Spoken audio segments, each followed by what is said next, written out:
A cold Saturday morning inside Camping World Stadium has brought us to the final day of the high school State of Florida State Football Championships. Today, it is 3A's turn to crown a champion. Oxbridge Academy taking on Chaminade Madonna Lions live on Spectrum. These two teams got to this portion of the season to be playing for the state championship. Both Oxbridge Academy and Chaminade Madonna had to take care of local teams. Oxbridge getting rid of Melbourne Central Catholic in the regional finals, and Chaminade Madonna absolutely dominating Clearwater Central Catholic 49-3 in the state semifinals.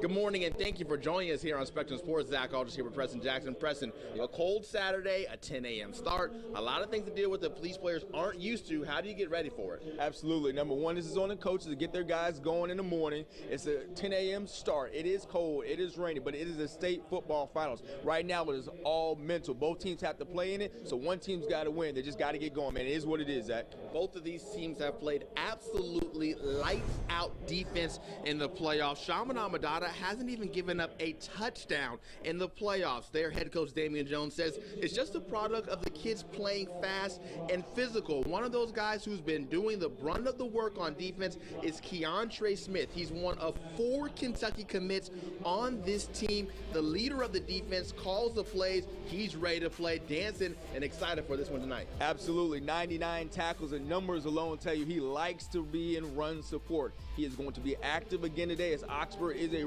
run-heavy team. He's going to have to make an impact today if he wants his team to win this game. Smith is solid at stopping the run, but they have a guy, Shivers, who can break all the runs he wants to. He's a little guy in stature, only 5'8", but the Auburn commit can run. He's the 62nd overall ranked recruit in the state of Florida, according to 24/7 Sports. Want to see an SEC back in action? You got one today, averaging 11.7 yards each rush, 164 yards per game, and 23 TDs. He's going to be a treat to watch.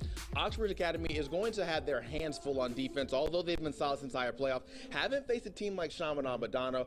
All of their wide receivers who start are committed to D1 schools, so that's going to make a very tough night for Keidron Smith. Thankfully for his side of Oxbridge, he's going D1 as well, going to Ole Miss, but he's going to need to step up today. Absolutely. This is the third SEC player that we've talked about this morning, averaging 22.6 yards per reception. They don't throw the ball a lot, but when they do, understand it's probably going to this guy.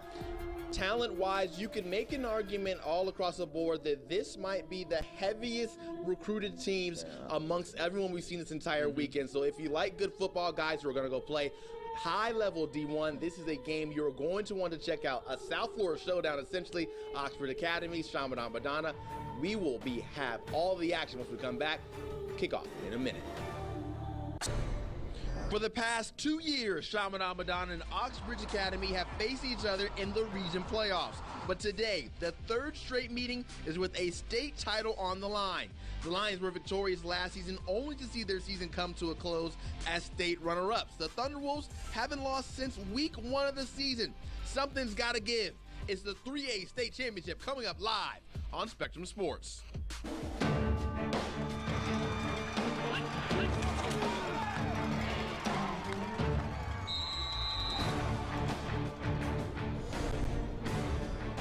A cold Saturday morning inside Camping World Stadium has brought us to the final day of the high school State of Florida State Football Championships. Today, it is 3A's turn to crown a champion.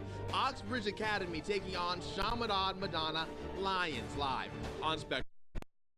These two teams got to this portion of the season to be playing for the state championship.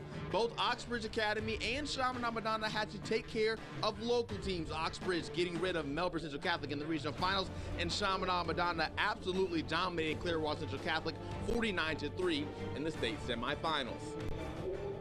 Good morning, and thank you for joining us here on Spectrum Sports. Zach Aldridge here with Preston Jackson. Preston, a cold Saturday, a 10 a.m. start, a lot of things to deal with that police players aren't used to. How do you get ready for it? Absolutely. Number one, this is on the coaches to get their guys going in the morning. It's a 10 a.m. start. It is cold, it is rainy, but it is a state football finals. Right now, it is all mental. Both teams have to play in it, so one team's got to win. They just got to get going, man. It is what it is, Zach. Both of these teams have played absolutely lights-out defense in the playoffs. Chaminade Madonna hasn't even given up a touchdown in the playoffs. Their head coach Damian Jones says it's just a product of the kids playing fast and physical. One of those guys who's been doing the brunt of the work on defense is Keontre Smith. He's one of 4 Kentucky commits on this team. The leader of the defense calls the plays. He's ready to play, dancing, and excited for this one tonight. Absolutely. 99 tackles, and numbers alone tell you he likes to be in run support. He is going to be active again today, as Oxford is a run-heavy team. He's going to have to make an impact today if he wants his team to win this game. Smith is solid at stopping the run, but they have a guy, Shivers, who can break all the runs he wants to. He's a little guy in stature, only 5'8", but the Auburn commit can run. He's the 62nd overall ranked recruit in the state of Florida, according to 24/7 Sports. Want to see an SEC back in action? You got one today, averaging 11.7 yards each rush, 164 yards per game, and 23 TDs. He's going to be a treat to watch. Oxbridge Academy is going to have their hands full on defense, although they've been solid since higher playoff. Haven't faced a team like Chaminade Madonna. All of their wide receivers who start are committed to D1 schools, so that's going to make a very tough night for Keidron Smith. Thankfully for his side of Oxbridge, he's going D1 as well, going to Ole Miss, but he's going to need to step up today. Absolutely. This is the 3rd SEC player that we've talked about this morning, averaging 22.6 yards per reception. They don't throw the ball a lot, but when they do, understand it's probably going to this guy. Talent-wise, you can make an argument all across the board that this might be the heaviest recruited teams amongst everyone we've seen this entire weekend. So if you like good football, guys who are going to go play high-level D1, this is a game you're going to want to check out. A South Florida showdown, essentially. Oxford Academy, Chaminade Madonna. We will have all the action once we come back. Kickoff in a minute. Away from kicking off the 3A state championship between Oxbridge Academy and Chaminade Madonna. But before we can do that, we will send it down to our very own Doug Pugh, who has our keys to the game driven by our Honda dealers. Good morning. Thank you, Zach. Listen, this might look like I'm repeating myself, but there's 2 different objectives for the same title. If you're Chaminade, don't be shy. We know about Sean Shivers. This young man is a do-it-all back. He's going to Auburn, and they may have to get away from that. But if you have to get away from that and get to your passing game, don't be shy about continuing to use him. You've got to keep going with the back that got you there. Now, if you're Oxbridge Academy, you can't be shy either. Herman McCray, Dorian Jones, Jason McLeod, you guys have combined for over 130 tackles. You've got to hit this man. You got to hit him often and hard and remind him so that maybe, just maybe, you can get Chaminade up out of their rhythm a little bit between the run and the pass and get their balance off. Now, up to you guys up in the booth. Thank you very much, Doug. Those are your keys to the game driven by your local Honda dealers. Now we will meet the next member of our team, Steve Andrews, down on the field with Damian Jones, the head coach of Chaminade Madonna. Coach, you guys already got the championship belt. What were your final instructions to your team to get out of here with a trophy as well? Go out and play hard, play discipline, and have fun. You know this team very well. 3rd straight year you'll face them in the playoffs. What does that mean for the rubber match? Hey, we have great battles in the past, man, and today's not going to be any different. So I expect a good game. Best of luck, Coach. Thank you. Appreciate it. Thank you very much, Steve. Now, as we prepare to get this one underway, Chaminade Madonna won the toss. They will receive. They are wearing the navy blue, and the all-white is Oxbridge Academy today. Similar color schemes for both of these sides, so we will differentiate it by the white and the blue. Cold day here on this Saturday morning here inside Camping World Stadium. We are underway here. A solid return here, getting out to the 40-yard line. Picking up some positive yards there. Chaminade Madonna, 23-yard return from Akeem Hayes. Our very first look at Dalen Menard, a junior who started the year slow, actually suffered a high ankle sprain in the season opening loss to Miami Central, but has bounced back since then and has a lot of options and weapons, making his job fairly easy when Chaminade does decide to throw the ball. They keep it on the ground for their very first attempt, and we'll be calling this name a lot tonight, Sean Shivers. We'll get to know him a little bit more, but taking a look at the starters for Chaminade Madonna, this backs and receivers crew, Xavier Williams, committed to Alabama, Preston, these guys just, everyone gets it done in every single facet of the game. All these guys are going to big D1 schools. On the line, Davian Hawkins, the left guard, is a Kentucky commit. The center, Sebastian Sanderling, is a USF commit. 2 runs, not much doing.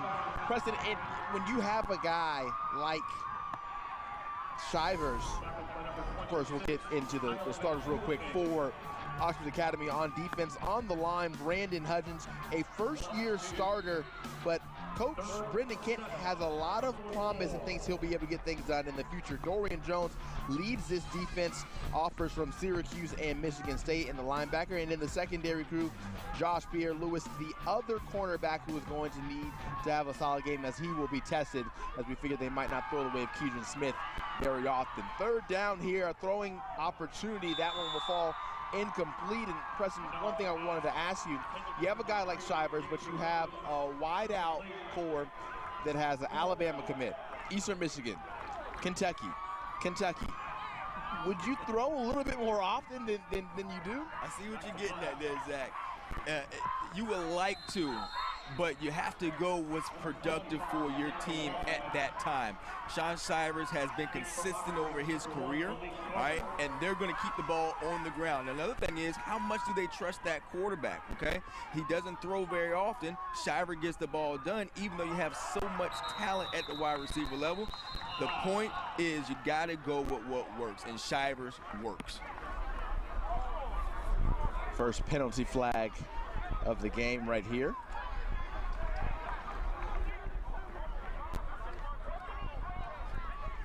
Early, obviously the time is a big factor. Where the guy is going to be mentally. Officials huddle up, see what this call is going to be, but prior to the snap, false start on the offense. 5-yard penalty, remains 4th down. Penalty will go against Chaminade. That's the head coach of Oxbridge Academy, Brendan Kent, in his 4th year overall at Oxbridge, second as the head coach. For the 4 years he was with the program, he was the defensive coordinator, has a defensive and an offensive background, so he's coached a lot of ball, went to FAU and was a quality control coach back in 2008. Punt is up and away. Malik Carter will give that one a go, ultimately not get it. So ball will be down at the 31-yard line, and we will see the offense come on the field for the first time on Oxbridge's side. We'll see what Oxbridge does. They're going to come in this game Personal foul, roughing the kicker on the defense. 15-yard penalty. First down. A huge penalty here. A little bit of acting, but in the end, the offense will come back onto the field for Chaminade Madonna. What a big swing of events right there. Yeah. After Oxbridge comes out, gets a 3 and out. Yep, they sure did. And I was going to say, before the penalty came in, is that they had some leaks. At least Chaminade Madonna had some leaks in their punt protection, and that could be an issue. Now we got Shivers. On the special teams mistake off of Oxbridge, they convert that into a red zone opportunity right now. That's what the Auburn commit can do for you. He can break tackles, he has the speed, and he can run away from defenders. We're going to see that a lot in this game. Shivers runs a 10-3 in the 100. That was a 28-yard run as he took it right up the gut, followed through his blocks, and has Chaminade now in the red zone here. Yeah, you're not going to arm tackle that guy. You better get hat on hat and put a face mask to his chest to get him on the ground. They'll get back to Shivers, trying to get to the outside. A block almost set. He'll get down to the 10-yard line. Xavier Williams down there at the bottom of your screen, attempting to set that block and set the edge there for Shivers on the run. Yeah, I mean, like we said before, Shivers comes into this game averaging nearly 12 yards per rush, all right? That's more than a first down every time he's going to touch the ball. This kid is an SEC-style running back. You see his vision, you see his balance, you see his elusiveness already in only 3 carries this game. Williams, the receiver down at the bottom of your screen. They keep it into Shivers, and Shivers continues to pay, and he gives them 6, finding Pater The legs of Sean Shivers coming off with a penalty of Oxbridge, giving the ball back to Chaminade, and the turnover turns into points here for the Lions. They're on the board. And that's why you don't throw the ball to all those D1 commits that you got on your team, because you got this number 8 right here who's going to make you look good as a play caller. He's really consistent. You see him breaking tackles. Right now, his yards after contact equals the end zone opportunity for the Lions. And they're on the board first, and a lot has to do with Sean Shivers and his mental approach to this ball game. Daniel Logman putting that one up and through the uprights. 24th rushing TD of the season for Shivers. Just a productive senior year he's had here for the Lions, and we figured to see a lot more of him. 5 carries, 49 yards, and that touchdown so far on one series of play, essentially, after the extended opportunity coming from the running into the kicker. And Shivers coming through, you take a look at his numbers, a very productive senior year compared to his junior year. 13 more touchdowns this year, about 600 more yards. Essentially it's the same team as last year, so is that just an improvement that you see? Yeah, that's a lot to do with conditioning over the offseason. That's a lot to do with the weight room. That's a lot to do with his maturity as a ball player. And obviously the coaches may have gotten a little bit smarter. A lot of good things to do with coaching is make it simple. Don't outthink yourself. It still comes down to blocking and tackling and who can get in the end zone. So if they wanted to be productive, they self-evaluated. They said, hey, we got to get number 8 the ball more. And when they did, his production went up and they won more games. Malik Carter and James Meeks, the deep men for Oxbridge Academy, waiting to return this one. As the Thunderwolves thought they were about to come out on offense, but instead, with 7 up on the board. This one caught in the air by Meeks, following the block of Carter. Out to the outside, stumbled a little bit, gets to the 35 when we popped out of bounds. We've seen already early in this game the impact special teams can have on a ball game. The special teams of Oxbridge turned into points, but not for them.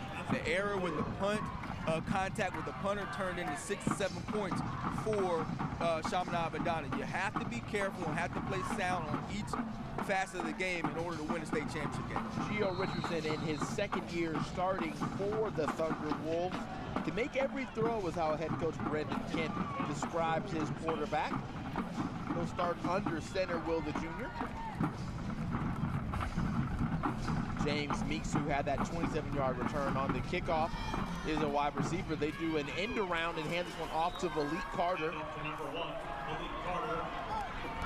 And he picks up about 5 yards there. Let's take a look at the rest of the starters here for Oxbridge Academy. We've seen Malik Carter already. A few other names, James Meeks, 2-year starter, a down here runner, hasn't fumbled this entire year. The wide receiver Jordan Cash in his first year of starting onto the line. Central Michigan commit is what Romello Carver is over at left tackle. Eddie Lanham had to move over from guard to center due to an injury to Ludner Mercy, who broke his ankle, who was the starter earlier this year. Ball's on the ground, and this one will be fallen on and saved by Gio Richardson after a failed handoff there. The defense of Chaminade Madonna has its fair share of guys who will be going playing at the next level. On the defensive line, Corey Prince headed to Wolford. Davian Hawkins, one of those 4 Kentucky commits, the D tackle. The secondary and the linebacker crew, Kentucky commit Keontre Smith. Old Dominion is where Justin Richards is going. And to the secondary, Shakori Couch is headed to Tennessee. Wide open and picking up is Deshaun King, getting out into space, picking up a first down and much more. Yeah, and you see him getting up to the line. They're going to try to run an up-tempo. Coach said he thinks his quarterback can make every throw. He comes into this game completing over 50% of his passes. And right now they see the hurry up trying to gain an advantage, so Chaminade Madonna cannot change their personnel. A 25-yard gain there. Jordan Cass, the wide receiver, at the top of your screen.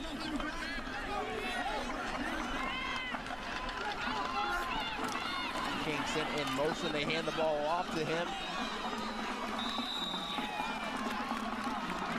You're going to see a lot of the jet sweep type motions and or handoffs because they're trying to see how Chaminade Madonna is going to adjust to that outside runs.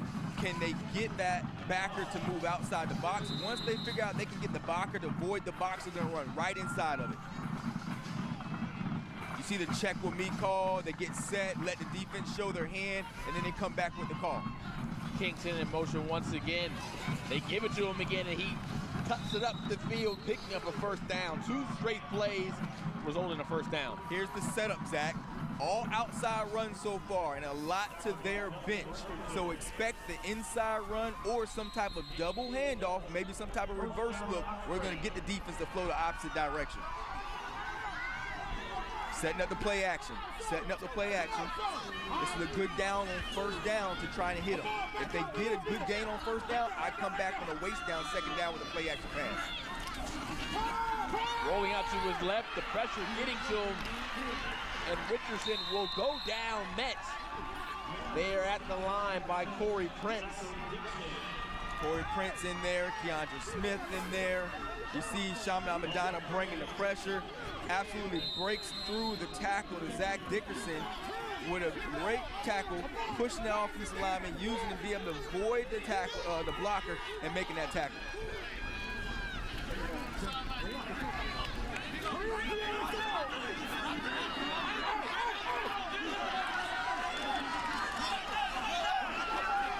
Now in the gun is Richardson.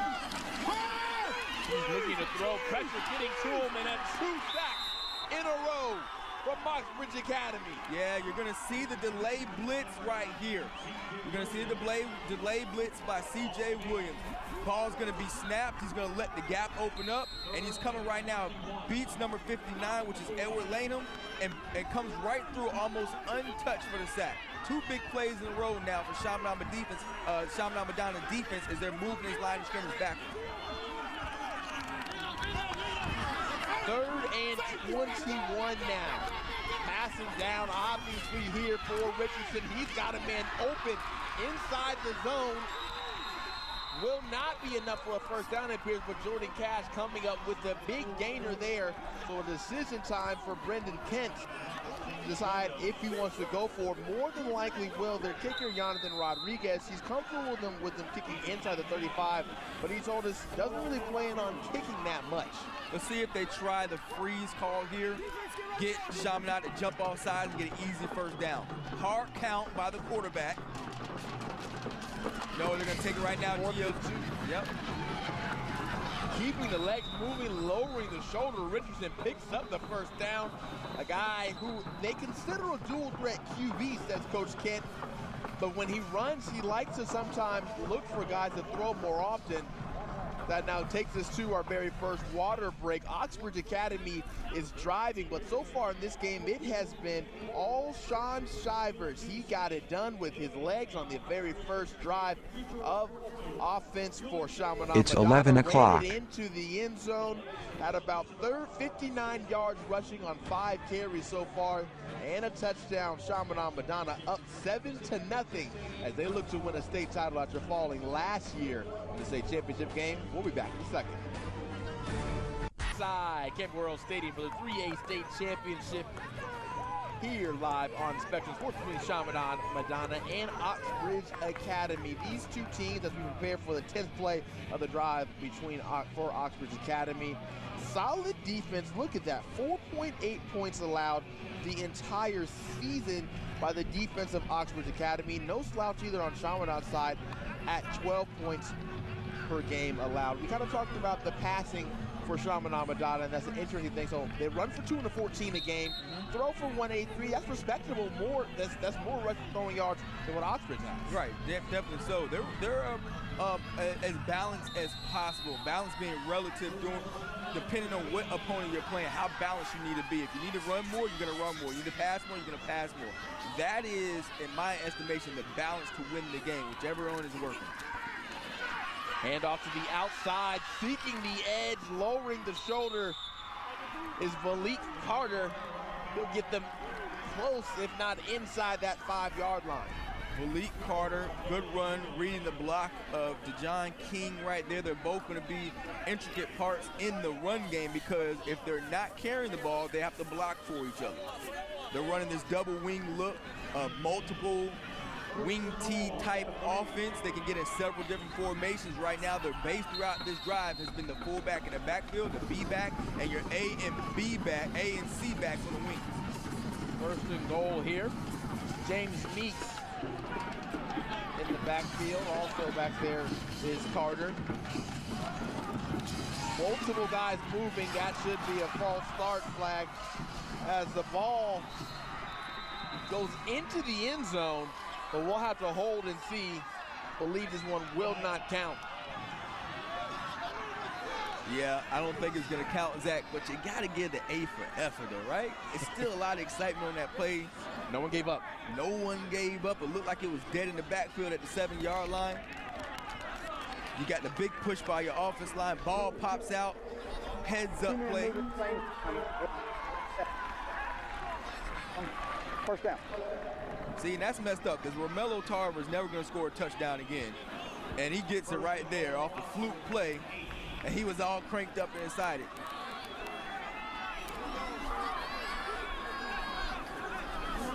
So after the illegal motion, 2 men moving at the same time, Oxbridge will be pushed back a few yards, still staring at a first and goal as head coach Brendan Kent looks on. Carter, the motion man. Richardson rolling out to his right, looking in Carter's direction, but he'll keep to 1 second himself. He'll dive for the end zone, waiting for the call, and they're marking him just short. It's a good decision by Geno Richardson. They had the RPO play, power pass type look where he's got the option to throw it. If he doesn't like what he sees, he's going to turn it up and run as he follows his fullback, James Meeks.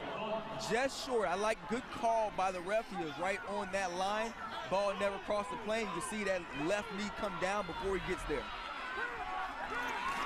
Richardson will finish off what he started, it appears, and he does. He has a touchdown as the line judge gives Geno Richardson 6 points as the Thunderwolves answer and find the scoreboard. And what an answer it was on that drive.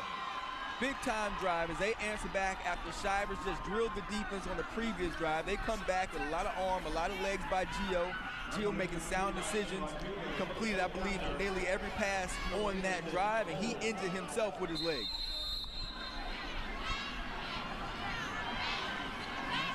Jonathan Rodriguez here with the kick.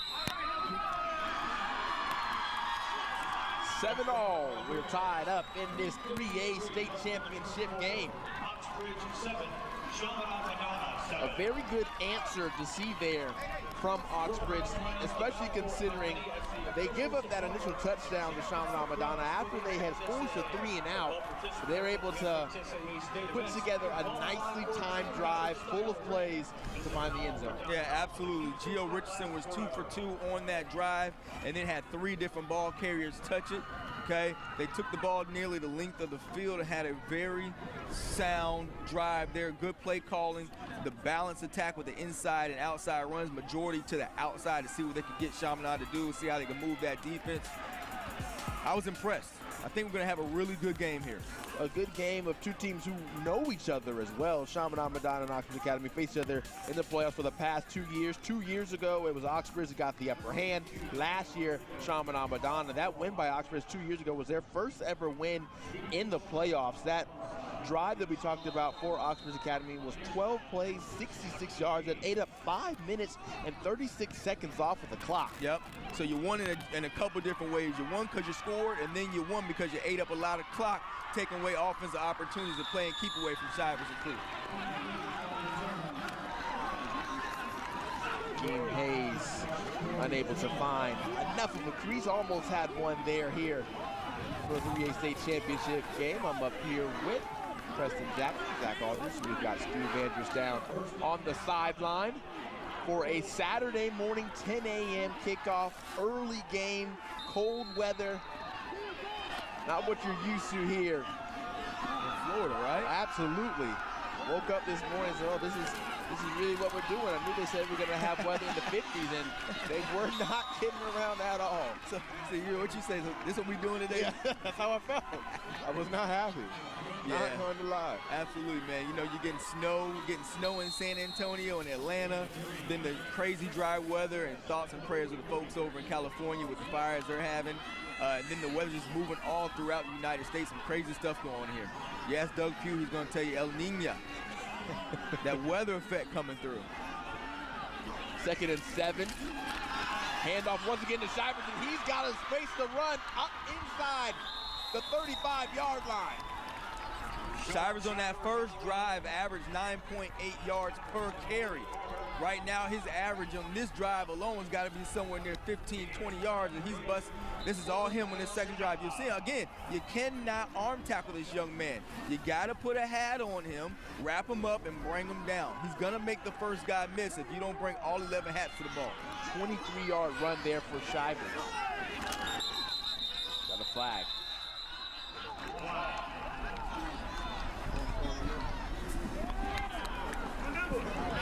Prior to the snap. False start on the offense. 5-yard penalty. First down. And we got to find out where Kentucky's home base is down there in that area of town, because how many? 4. 4 total in this game? Four just solely on Chaminade Madonna are committed to Kentucky. Come on, you get off it, you get off it, you get off it. We're going to commit. That's Kentucky being aggressive. They like what they see. They come down to Florida. They come down to Florida looking for speed. They found a lot of talent here at Chaminade Madonna, a lot of prospects on these small school teams. When I asked Coach Jones, what's up with all the Kentucky love, he said that they went on some team tour stops earlier this summer, went to Kentucky, Tennessee, Michigan, Central Michigan, and said that just all the kids, they really loved Kentucky when they were there. I can believe it. Delay game. Offense. 5 yards. First. The Bluegrass State, the Kentucky Derby, you know, what's not to love in the state of Kentucky? Kentucky Fried Chicken. Oh, although I'm a Popeyes guy. Popeyes. Yes, Popeyes is way better. Yeah, Popeye churches. Menard will throw, and he's got wide open, waltzing into the end zone, Hakeem Hayes. Hakeem Hayes streaking down. That's one of the Kentucky commits that we were talking about. Blue pass defender, man-to-man coverage, and his quarterback, Menard, puts it on the money. 44 yards as Hayes finds Pater. You see the play action fake to Shivers, sucks up the linebackers, and he sees one-on-one coverage, man free in the back, and nothing but Hayes in the end zone. Chaminade Madonna 2 for 2 right now in their offensive possessions. Not in complete control because Oxford has a few tricks of their own, but definitely looking convincing on offense. Hayes, a guy who fractured his collarbone against Miami Central earlier in the year, missed 4 games, but is now back and showing off that speed that he will take up to Lexington. Yeah, Menard comes in this game with 17 TD passes, 18th right here of the season, releases this one with a lot of confidence. His boy Hayes makes him even look even better. The celebration, Chaminade Madonna looking crisp on offense. This connects right here. They called those 2 names a lot this season. Menard completing 75% of his passes today. That what makes his average look even better. Crazy thing about that for Menard, he throws it to Hayes, a Kentucky commit, has a lot of other options. Could have thrown it to Xavier Williams, the Alabama commit, could have gone to Marvin Alexander, the other Kentucky commit on offense. Just look at the SEC love strictly for Chaminade Madonna. That's crazy, man. That is crazy love there. You see Alabama sitting square in the middle with Xavier Williams. Interesting enough, you got all these kids down in Florida, and none of them committed to the University of Florida, the home team SEC team in the state. So this is an incredible list, man. The small school teams, they have a lot of talent. Just because you play small ball does not necessarily mean you can't go to a big-time school. Big boot there and kick from Daniel Longman. That'll put it a touchback for Oxbridge Academy. Down by 7. They'll need to answer once again. So 2 quick strike scores from Chaminade Madonna we've seen so far. Oxbridge had the methodical, long 12-play drive.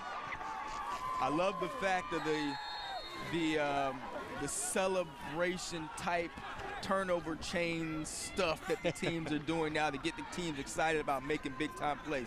Remember when it was the helmet stickers that really got kids going? Now Miami just transformed the whole deal with the turnover chain, and people have even turned it into offensive deals making big plays. Carter gets turned around, picks up a block, and now has a little leaping effort there to pick up a first down. A great show of individual effort there from Carter, who looked like it was about to be brought down for a loss of yards, flipped it back up and picked up 11. Yeah, I want to see the quarterback get involved. You're going to see Gio hand this off on the jet motion, come around. Gio, oh, no, he late. He looked like he was going to get a little bit, but Gio said, no, I got to use my arm the rest of this game. Didn't want to get blowed up by Big 55. C.J. Williams missed the tackle there that would have brought him down for a loss. Carter in motion once again. This is smelling like a trick play coming for Oxbridge. If I am Chaminade Madonna's DC, I'm saying read your keys. The setup is real and it's coming. There's too many plays going to the perimeter outside the hashes for Oxbridge, not for them to come back with something soon. Expected on this drive. Possibly once they cross over to 50. It's actually Josh Pierre Louis on that run. Carter sent in motion. Richardson will throw. He'll tuck it himself. Has the outside, has the edge, trying to be chased down from the defensive end. He'll be pushed down by Keontre Smith, but the legs of Richardson.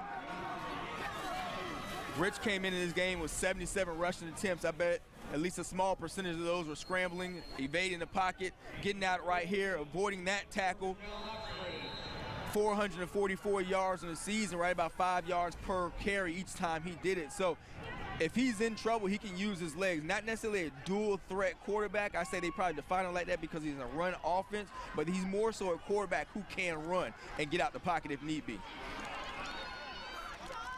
Pierre Louis in motion. Well, big tackle there. Davian Hawkins having none of that from James Meeks. Yeah, and that's probably why they're not running inside a lot, because Big 55 Hawkins is sitting right there ready to lunch on anything that comes in his territory. 6'4", 270 is Hawkins. Well, I bet Mama's refrigerator is always full, okay, because she's got to do Publix at least twice a week to feed that kid. Some pretty uniforms. I'm a uniform guy, the swag guy, kind of Adidas with a nice look right there with Chaminade. We need our own segment where we're talking about fashion on the field. You know, I like the Chris White, the all blue. We got the color rush going on here on Saturday morning, 10 o'clock game. I like this, man. See, I'm a Nike guy, so I like what we've got going on here with Oxbridge Academy. I'm a fan of that. I'm a fan of good football. We've had a few touchdowns. Gio Richardson came close with the dive there. He finished it up on the very next play. They're trying to go answer because Chaminade Madonna had a quick strike. Akeem Hayes had it. 14-7, the 3A state title game. The Christmas tree just inside downtown Orlando at Lake Eola. We're only about a mile away from there inside Camping World Stadium right now.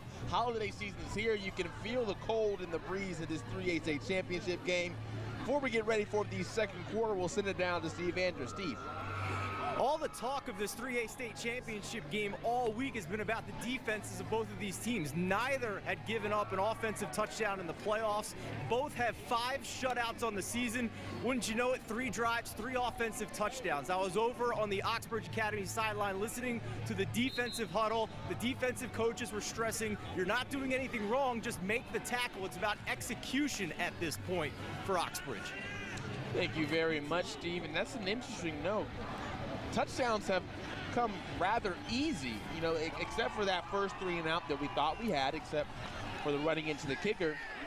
The offenses, is this a case for you, Preston, of offenses just being better than the defense, or the defense not showing up to this juncture yet? Probably the offense is being better than the defenses right now. Stats pretty balanced. Outside of the number of plays, Oxford's got twice as many plays so far in this game. Multiple men in motion. Richardson will roll out to his right looking for a man. He's got one wide open at the 40-yard line. That was Joseph Pierre Louis. Typically they like to use him for a jet sweep. Doesn't have too many receptions on the year. That's a standard wing T play call there. You got the flood routes. You got a guy in the first level. Then you got a guy in the second level. St. Louis with a deep route, the second level pass. second level reception right there by his quarterback. Richardson puts it on the money. Richardson looking real good on the run early in this ball game. 17-yard reception there. Richardson will look to throw again. Not much room or anywhere to go. The coverage is in great pursuit there. Overthrows that one as it falls incomplete. Chris Acevedo, I want to give the big man some love. The big center, right? I think he's a center for Oxbridge. And you see every time they want to get out the pocket and throw the rock on the outside of the hash marks when they're leaving the security of the pocket, the offensive linemen have to move also. They have to flow with the play. And big Chris Acevedo does a good job long arming the defensive line, keeping him out the face of his quarterback, Richardson. Those are the type of plays that don't necessarily go up on the stat sheet, but when you watch film, you see it, and that's what you want your offensive line to do. One of the first times we've seen Richardson not use his legs when he didn't have a guy to run to, kind of the way the play was dialed up there. Didn't have a running lane to be able to kind of create on his own. Not too many incompletions. Before this drive started, Oxbridge 16 plays versus Chaminade's 8. And then running plays 14-7. Oxbridge, I want to keep saying Oxford. Oxbridge 14-7. Then both teams 2 passes, and then 96 total yards for Oxbridge, and then 119 total yards for Chaminade Madonna. So this is a very equal game as far as the stats so far, the total numbers. Oxbridge had more plays because they've had the ball longer. You see Richardson went down hard on that play down at the top of your screen when we started that replay.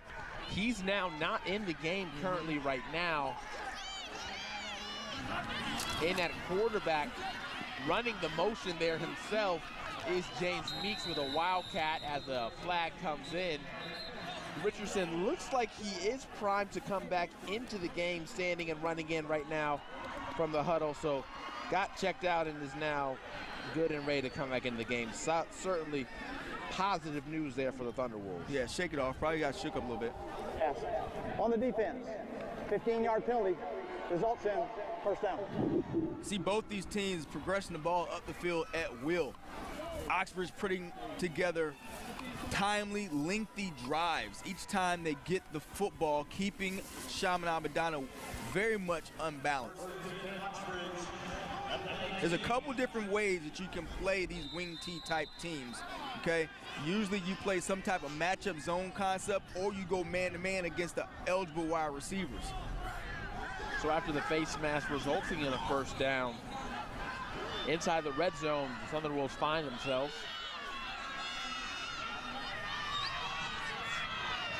Richardson sending Carter in motion. They hand off the ball. Nowhere to run for Meeks. Having a tough time trying to get up inside. Everything for Oxbridge has been successful, has been outside. You're going to see big 55 right here disrupt that play. And then number 9, Jason McLeod gets in there and tries to turn the ball inside. He had nowhere to go. 3-yard loss on the play. You don't want to get behind in downs here. Kind of like in baseball, you don't want to get behind in pitches. You always want to stay ahead if you're a wing TT and keep it in second and manageable, third and short. Gio steps up and picks up a few yards there as the wind has started to pick up here inside Camping World Stadium. If it becomes an issue, Zach, it won't necessarily affect Chaminade Madonna as much as it will Oxbridge. And the reason I say that, even though Oxbridge is a run-first team, they depend on being able to keep the defense off balance with the type of pass that we've seen so far. 3rd and 11 here. A tight formation from the Thunderwolves. Richardson in the gun, calling a timeout is Brendan Kent. Didn't like what he saw there.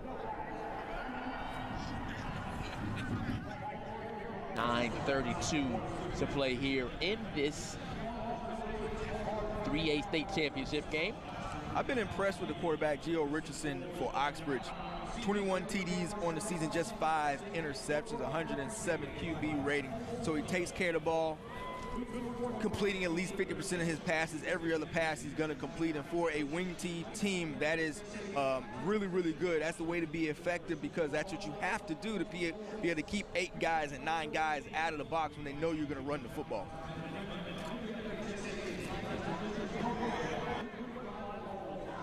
Make sure you get involved on all of the social media happenings. Don't forget, we are always on Twitter. I know he's going to hop on Twitter after this. Tell us what you think about the game. Find us at Spec Sports 360. We would love to hear, where you're watching from if you're not here in Orlando taking in the game. You're watching it streaming live online. Let us know what you think so far of this South Florida showdown. Maybe, who knows, you can even get featured in the game if you have a super nice hot take. Oh. Who doesn't like a hot take every once in a while? That's what we are now. Everybody's hot taking something. 3rd and 11 still. Coming out of the timeout, Richardson. Pressure getting to him, a wide open Meeks. A nicely thrown screen, a block gets thrown. Meeks will run his way into the end zone. Wow. Wow, they caught him sleeping on defense. Flared the back out the backfield. Meeks was all alone, and then his buddy Keandre Smith comes up and picks up a big block. You're gonna see it right here around the 15-yard line. Missed it in the picture there, but a tough run by Meeks, showing the leg drive, showing the weight room, answering back. Oxbridge is 2 for 2 right now on answers to when Chaminade Madonna scores. We got a good one and high scoring so far for just being early in the second quarter. That's Meeks' longest reception of the season there on that 20-yard touchdown. And we're going to get this play again once we get the replay so I can break it down for you. They had the bunch formation. Richardson goes to his right. Nobody home in the flats for Meeks. So Meeks by himself, all he has to do is catch the ball, and he's going to pick up positive yardage. Then you got 4 missed tackles, a big block by Keandre Smith, his teammate, and Meeks does everything else himself. Another long drive for Oxbridge Academy. That first drive, 12 plays, that lasted 5:36. This one, 10 plays. It went 80 yards, took off 4:52 off of the clock. So they continue to eat away opportunities from Chaminade Madonna, but we've seen them be able to score with the quickness. So it's kind of a pick your poison type situation, and it really bounces out in the end. And right now, tied at 14. Coach Kent and his staff know what they're doing. He's only lost 3 games in 2 seasons. The Oxbridge head coach, he's 20-3. That's right under 90% of a winning percentage since he's been here. So these guys are poised. They know what they're doing. The way they're calling plays, they have Chaminade Madonna scouted out extremely well. They're going at their weakness, and they're converting. Squib kick caught.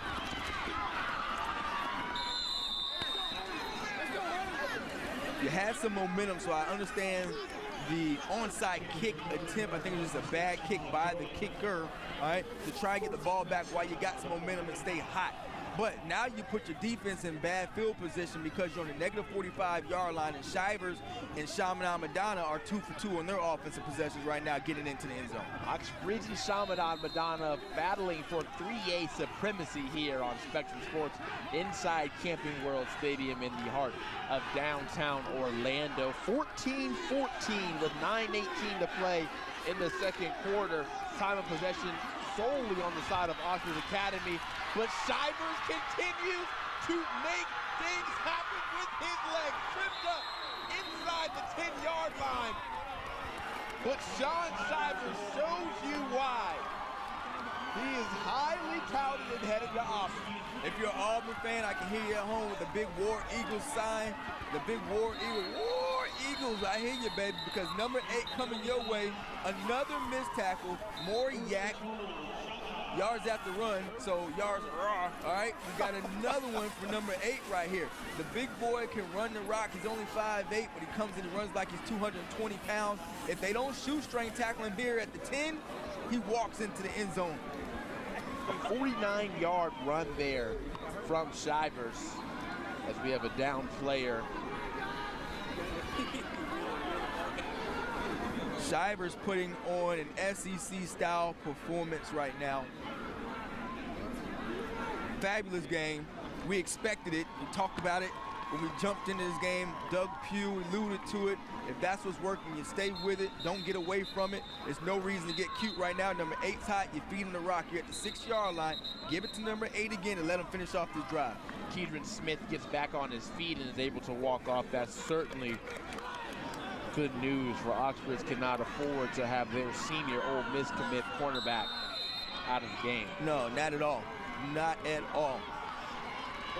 Shivers already over 100 yards in this game, 124 yards just off 8 attempts. He's averaging 15 yards per rush. Came into the game averaging 12 yards per rush. So right now, nothing outside the ordinary for number 8. Ball is dropped on the snap. Looks like Menard got back there on and on in time. There is a flag. Infraction on the offense. 5-yard penalty. First. Talking about Shivers before the snap happened. We're going to see it right here. Just the air snap, quarterback wasn't ready for it. The center snapped it before the quarterback was ready. Proper call by the officiating crew, doing a good job so far. We've had some pretty good officiating over the weekend for the most part. Expecting it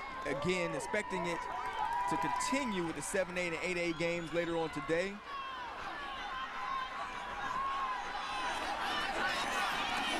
Shivers to the outside, cutting it back in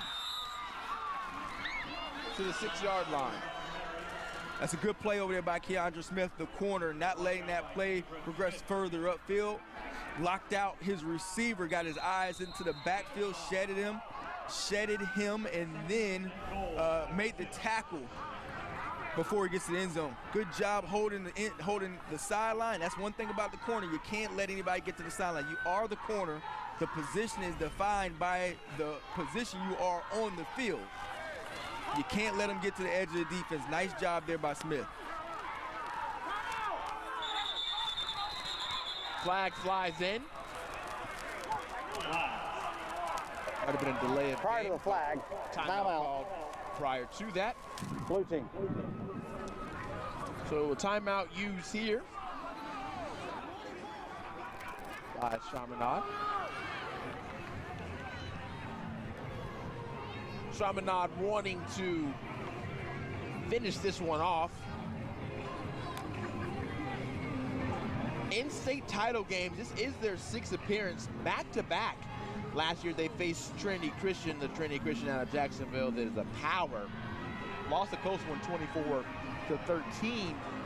Now here, don't have to worry about Trinity Christian, have an opportunity to kind of, bring one back home to Hollywood. We're gonna touch on it and later on in the broadcast, how dominant the Jacksonville area has been in the 3A state title game over the past 5 years. Trinity Christian won 4 in a row, and it seems odd not to have them here this year, but it is a good thing that we're going to see a new champion for 2017. Shivers gets the ball after initially Menard bobbled the snap, didn't get it cleanly, wasn't a clean QB center exchange there, kind of threw off the timing a little bit of Shivers. Yeah, see, once he scores here, it's going to mess up my man's average for the day. He's averaging 15 yards per rush. He's going to score from 2 yards out. That's going to drop his average. No reason to get fancy. You already know the play call, coach. Lead it up in there. Use your offensive line. I would spread it out, though. I don't like this bunch, this power back set here. Spread it out. Let Shivers do his work. Inside zone, look, he'll walk into the end zone.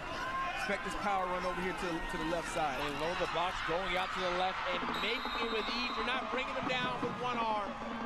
Sean Shivers in the end zone for the 2nd time today. Yes, sir. Sean Shivers looking good Shout out to my man Jarris McIntyre. He is a War Eagle alumni, Tiger alum out of Tampa Catholic. I know he's at home excited about this one. Shivers going to add with Devin Barrett from Tampa Catholic. They're going to be a really good backfield in a few years for the Auburn Tigers. This kid, number 8, is putting on his show, and if you are an SEC fan, a fan of football, a fan of the Auburn Tigers, you are excited to get this one in your backfield. Those numbers, 10 rushes for 133 yards. Chaminade has not been stopped yet. They've scored in every possession. I played high school football for 3 years, and I don't know if I ran 155, had 155 yards total on offense. Didn't play much offense, but 155 yards in a half already, state championship game, impressive. Impressive, man. Kids having a big-time game. 21-14, he gets looked at down on the sideline. Now, Zach, the cheerleaders in the back are doing their push-ups, but they're doing it for points that their team scores. You know, that's a cheerleading thing. They do it at all levels. This game right here could get up to about 40 points on each side of the field if it stays at the pace that we're going right now. So they're going to have to cut the push-ups short, maybe some abs or something else, or they can't do 40 push-ups. Be in a world of hurts to try and push out the 40 push-ups. Maybe if you do them in increments, 10 at a time. You try. I can't do 40 push-ups right now. I'll be honest, neither can I. Neither can I. I won't even flex and act like I could. I'll be honest with it and no. Honesty's a good policy.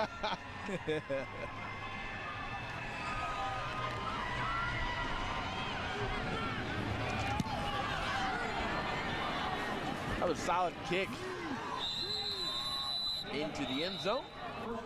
Another touchback. Download the Spectrum TV app so you can watch Spectrum Sports, Bay News 9, or News 13 on your mobile device at home or when you're out and about. Spectrum TV is available on iPhones and iPads, select Android devices, and Kindles. You can also get it on Roku, Xbox One, and Samsung Smart TVs. We have all the download links and all the details over on our website, myspectrumsports.com.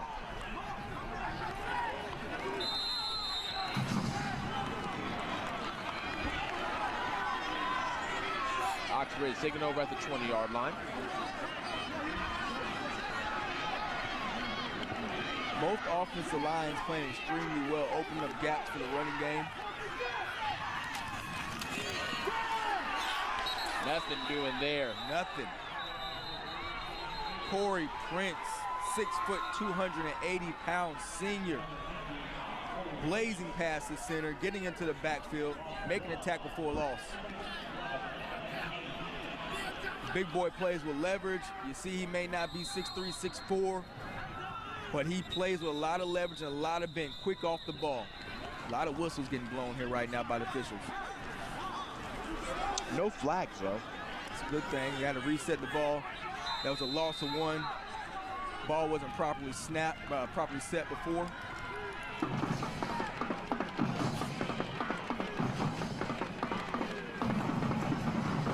As the band cranks up for the first time, Chaminade on the sideline. Hand up to Pierre Louis, and he will be brought down as the flag comes in, though.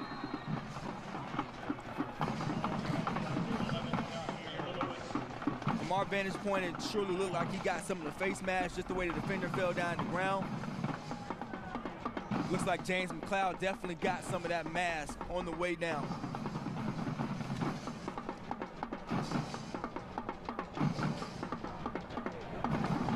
Personal foul. Grasping the face mask. On the defense. That 15-yard penalty. First down. Correction, Jason McLeod. Sorry for jacking up your name, my man. Jason McLeod. 6:27 left here in the second quarter. Oxbridge trailing by 7 right now.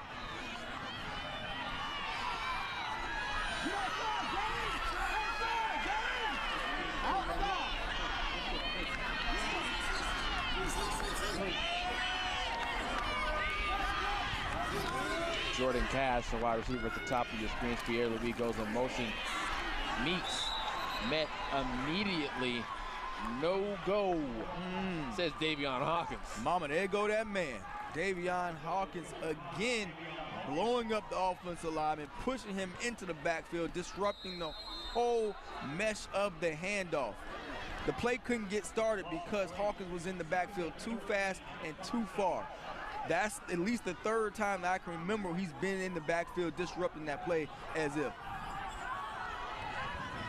4 receivers set. First time we've seen this 3-by-1 formation out of Oxbridge. Claycock running low.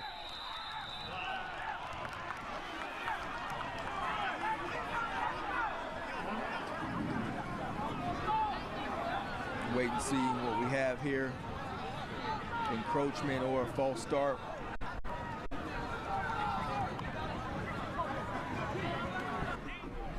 See what Jack Pascal of the North Florida Officials Association says. Timeout was called prior to the flag. So a timeout for Oxbridge. Got that in just before what likely would have been a delay of game.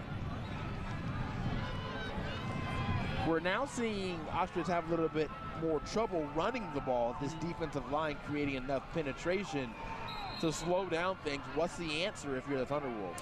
I think you have to establish the inside run. The coaching staff for Chaminade has made the adjustments to take away the outside run, hence what we just saw the previous play with Hawkins. So because they can't get to the inside, they take away the outside. Now they take away the outside, something's got to come inside. We've seen, this is the first time we're seeing this 3-by-1 formation. We get the pistol look with a running back behind the quarterback here, behind Richardson. So they're probably going to try some type of inside run. I can see even play action coming on 2nd and long.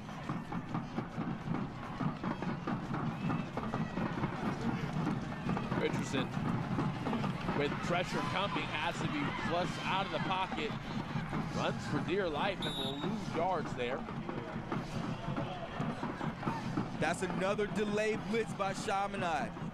Okay, they're allowing the big-on-big blocks. They see it's base blocking amongst the offensive line. Everybody's engaged, and once the offensive line becomes engaged, they're sending the backer right through one of the opening gaps. And he's coming right in the face of Richardson. He doesn't have not much time, not any time, but he doesn't have much time to get the ball out. The running backs have been getting it done, especially right there. That was James Meeks, but Sean Shivers said, anything you can do, I can do better. My team's up. Welcome back from the water break of the second quarter here live on Spectrum Sports. The 3A state championship game between Oxbridge Academy and Chaminade Madonna. The Lions currently up. Only 2 more games left here for the weekend that crowns all the state champions here in the state of Florida. 7A is at 3 p.m. and at 8 p.m. is 8A, Atlantic versus Dr. Phillips. Chance to see a local team get in on the action.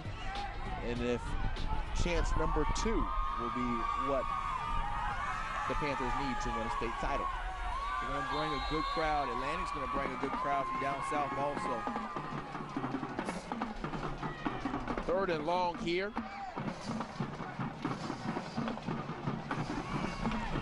All right, they adjusted, they shift back in. They bring this tight bunch set over here to the field. They run this formation before. Here comes the outside pressure. Flush out, looking to the right. He will be nowhere near a first down. And our first punting situation, well, second punting situation of the game is about to ensue. It's not what they like to be in that 3rd and long situation. They don't throw the ball a lot. They don't throw the ball extremely well because of that wing tee. It's just not what they practice. Richardson had to get out the pocket again. They see that they're bringing pressure. Every time they are enforced in a passing situation, Chaminade Madonna is going to bring pressure. Logan Giordano and Xavier Williams back to receive this one. Neither of them will catch it. And the ball will be down at the 31-yard line. A 38-yard punt. Now Chaminade Madonna has a chance to get up 2 scores here. Wouldn't be anything different on this drive if I'm calling the plays. Heavy dose of number 8, get them going. bring him downhill until Oxbridge shows you they have a plan of attack to stop him. Right now, they've tried to have no success doing that. So just keep giving him the ball. Don't outthink yourself.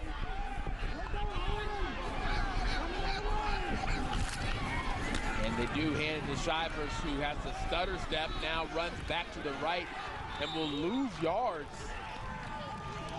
As Keydron Smith, good to see him back in the game, making plays along with Herman McCray. Tarek Livingston, the left tackle's got to take responsibility for that play. As you see, once Shivers gets the ball, right now you have the defensive end right in your face, and I believe that's been on 54, who was his offensive tackle, Tarek Livingston, who has the responsibility of setting that edge on offense so number 8 can get downhill. Back to Shivers. Staying on his feet, will push back and is then eventually dragged down by McLeod. Man, the kid's tough, man. He's a tough runner. Met head-to-head once he gets past the line of scrimmage, wins that battle, picks up positive yards, keeps his team in third and manageable, all just off of effort. Got to be bundled up. It is cold.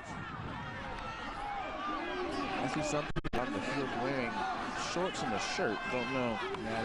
Don't know how you could do that. We got jackets on the full 9. We're indoors. They want to deliver us some hot chocolate. I would not be mad at that. Shivers to the outside, gets brought down before getting to the first down marker. So to bring up a 4th down. The defense of Oxbridge steps up there to make a stop. Yes, definitely so. We haven't seen Menard put the ball in the air too much. He hadn't done an incredibly lot this season, but remember, he was completing 75% of his passes coming into the game. And right now, today, just got to check my numbers, but I'm not sure how many pass attempts he had, but it doesn't seem like he has that many. That was all Shivers that last drive, and at least one of those opportunities they had where they could let Menard put the ball in the air to convert it to a first down. Recovered and running off towards the end zone. Keydron Smith takes it all the way back to the 30-yard line. A fortuitous bounce, and he scoops it up.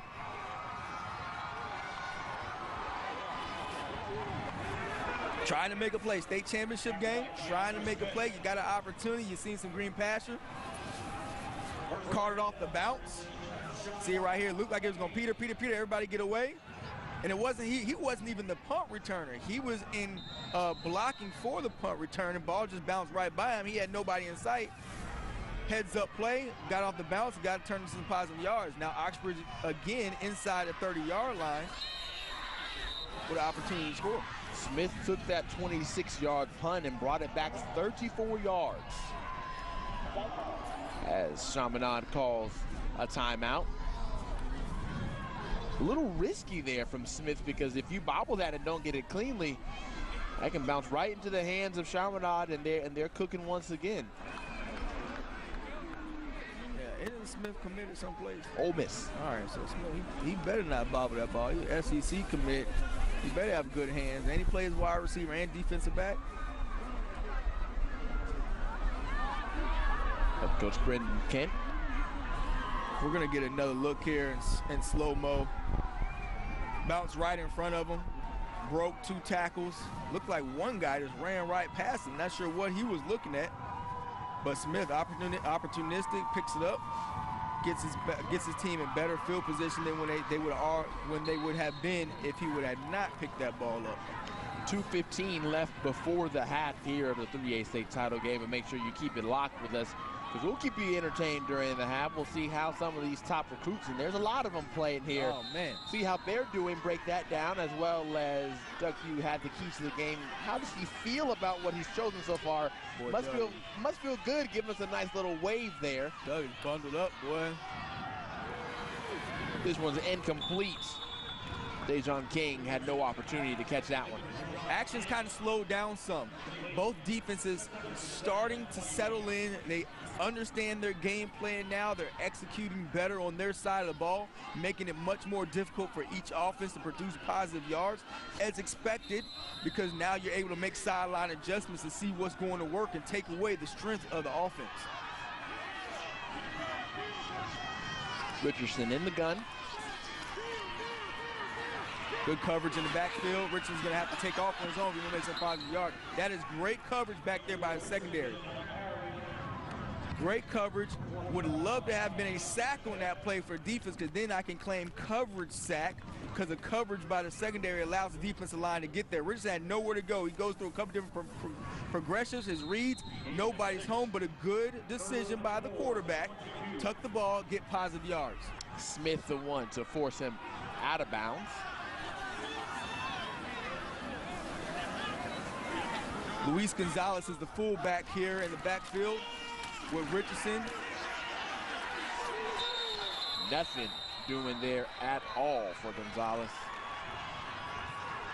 They're spelling Meeks a little bit. He's been playing a lot of snaps. Gonzalez comes in. They like Gonzalez. He's in his first year with the program, a senior, transferred over from Delray American Heritage. They say he's a similar style to Meeks, but now 4th and 4 here. Richardson waiting to be brought down by the Lions. It's not much he can do. The pressure is in his face as soon as he receives the snap. The quarterback's trying to make a smart decision, and right there is addition by subtraction, not to throw an interception or create a turnover. Just go to the ground and take the sack, because nobody, actually, I can't even tell if anybody's open. He can't tell if anybody's open right now. By the time he voids the pocket on the slight sprint out, he's got 3 and 4 and ends up with 5 Chaminade defenders on top of him. Turnover on down. Chaminade Madonna is winning the game, winning his passing situations. Now, Oxbridge has to keep 3rd and 3, 3rd and 2 to be able to progress those possessions. Excuse me. 4 sacks today for a loss of 17 yards. The Chaminade defense certainly is waking up. And we kind of mentioned earlier that the 70 sacks that they came into today with, a front 7 that gets after it, and they're now kind of maybe waking up a little bit, and it seems that they're making things happen. Offense, 5 yards, still first. We'll highlight later their top 4 sack artists on the team. They've got 4 players with double-digit sacks. They get after the quarterback now. A lot has to do with the athleticism and then the defensive play calling. They do a good job with the pressures, and they're bringing it right now to make Richardson uncomfortable in the pocket. Bernard will throw, and he's got wide open Akeem Hayes. He's come up big today. We want to see more of that out of Bernard. He can throw the ball 75% on the season. He can throw the ball. He's got receivers who can catch it. They're going to try and load the box up to stop Shivers, but if Bernard can be a threat, throwing the football is going to do nothing but open up holes for Shivers. 22-yard gainer there.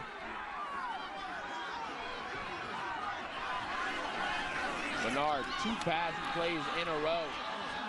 Blocking set by Shivers, and he'll let this one rip. And this one will be intercepted. Flexing and showing it all off is Jason McLeod coming over in safety coverage. He was trying to hook up with Xavier Williams. Jason McLeod, 64 tackles on the season right now, makes a big interception. Menard lets this one rip, tried to put all of his arm into it, and McLeod right there with looked like a bracket coverage underneath it in the zone, gets up under the play, makes a great catch tracking the ball in the air.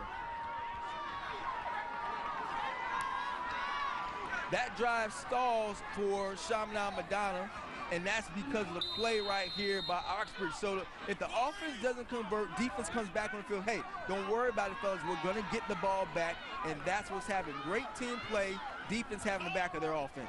And unlike the turnover from Menard there, that's only the 4th interception he's thrown this season. That's a good touchdown to turnover ratio for any quarterback. So now with a minute 3 play clock down to 2 seconds, they get the snap off in time. Back to what they do best, the sweep, running into their boundary.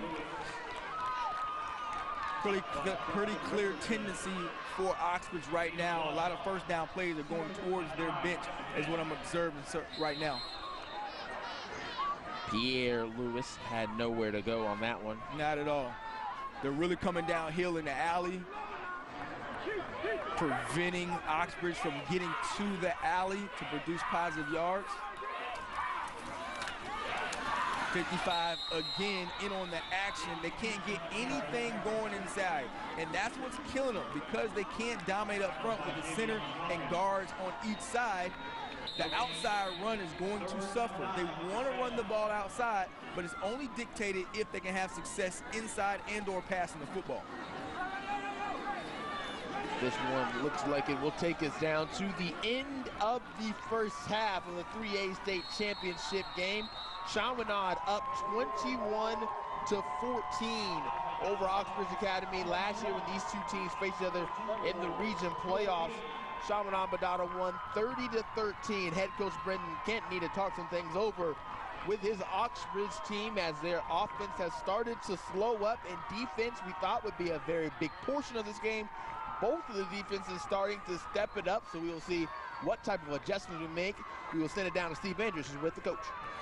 Coach Kent, great success on offense your first two drives. What adjustments do you have to make to get back in the positive direction? Well, first of all, we've got to tackle better on defense. That's the worst we've tackled all year. We're going to get that cleaned up here in a minute, but we've made some adjustments on defense. We'll make a few more at halftime, and we got to tackle better.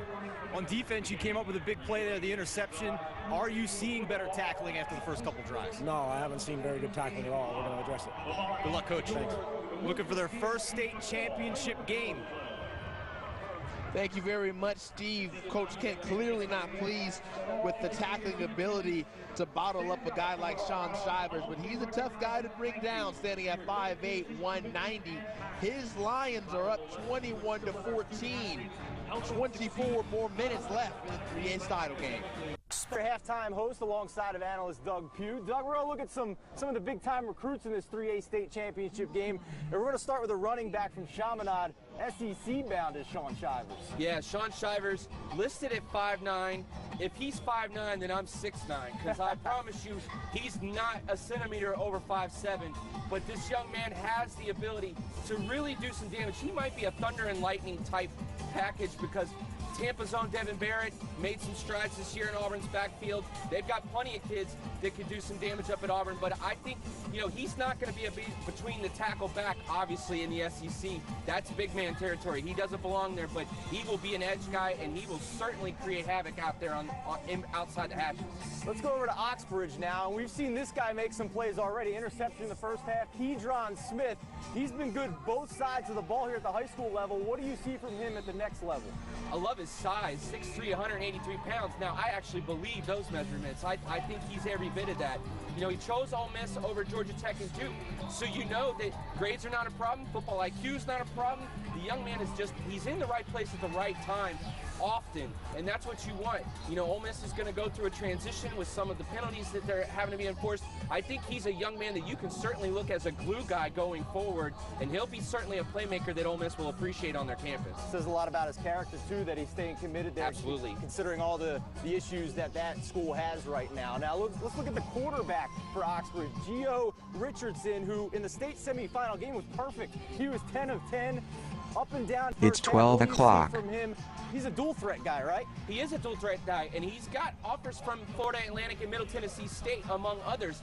I think either one of those would be great fits. Probably more so Middle Tennessee than FAU, because Lane Kiffin and those fellas down there like to really toss the ball around. They like their quarterbacks to be super, super athletic.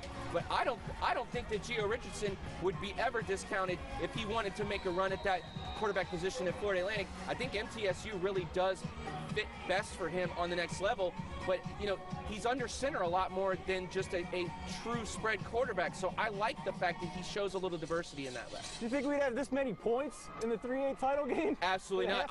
I called a final score 14-13 before this game was started, so I'm obviously clearly wrong on that regard. I thought it would be a defensive battle. Well, when we come back, we're going to look at Doug's keys to the game from before the game. We're going to see how those are going, recap everything, and get you ready for the second.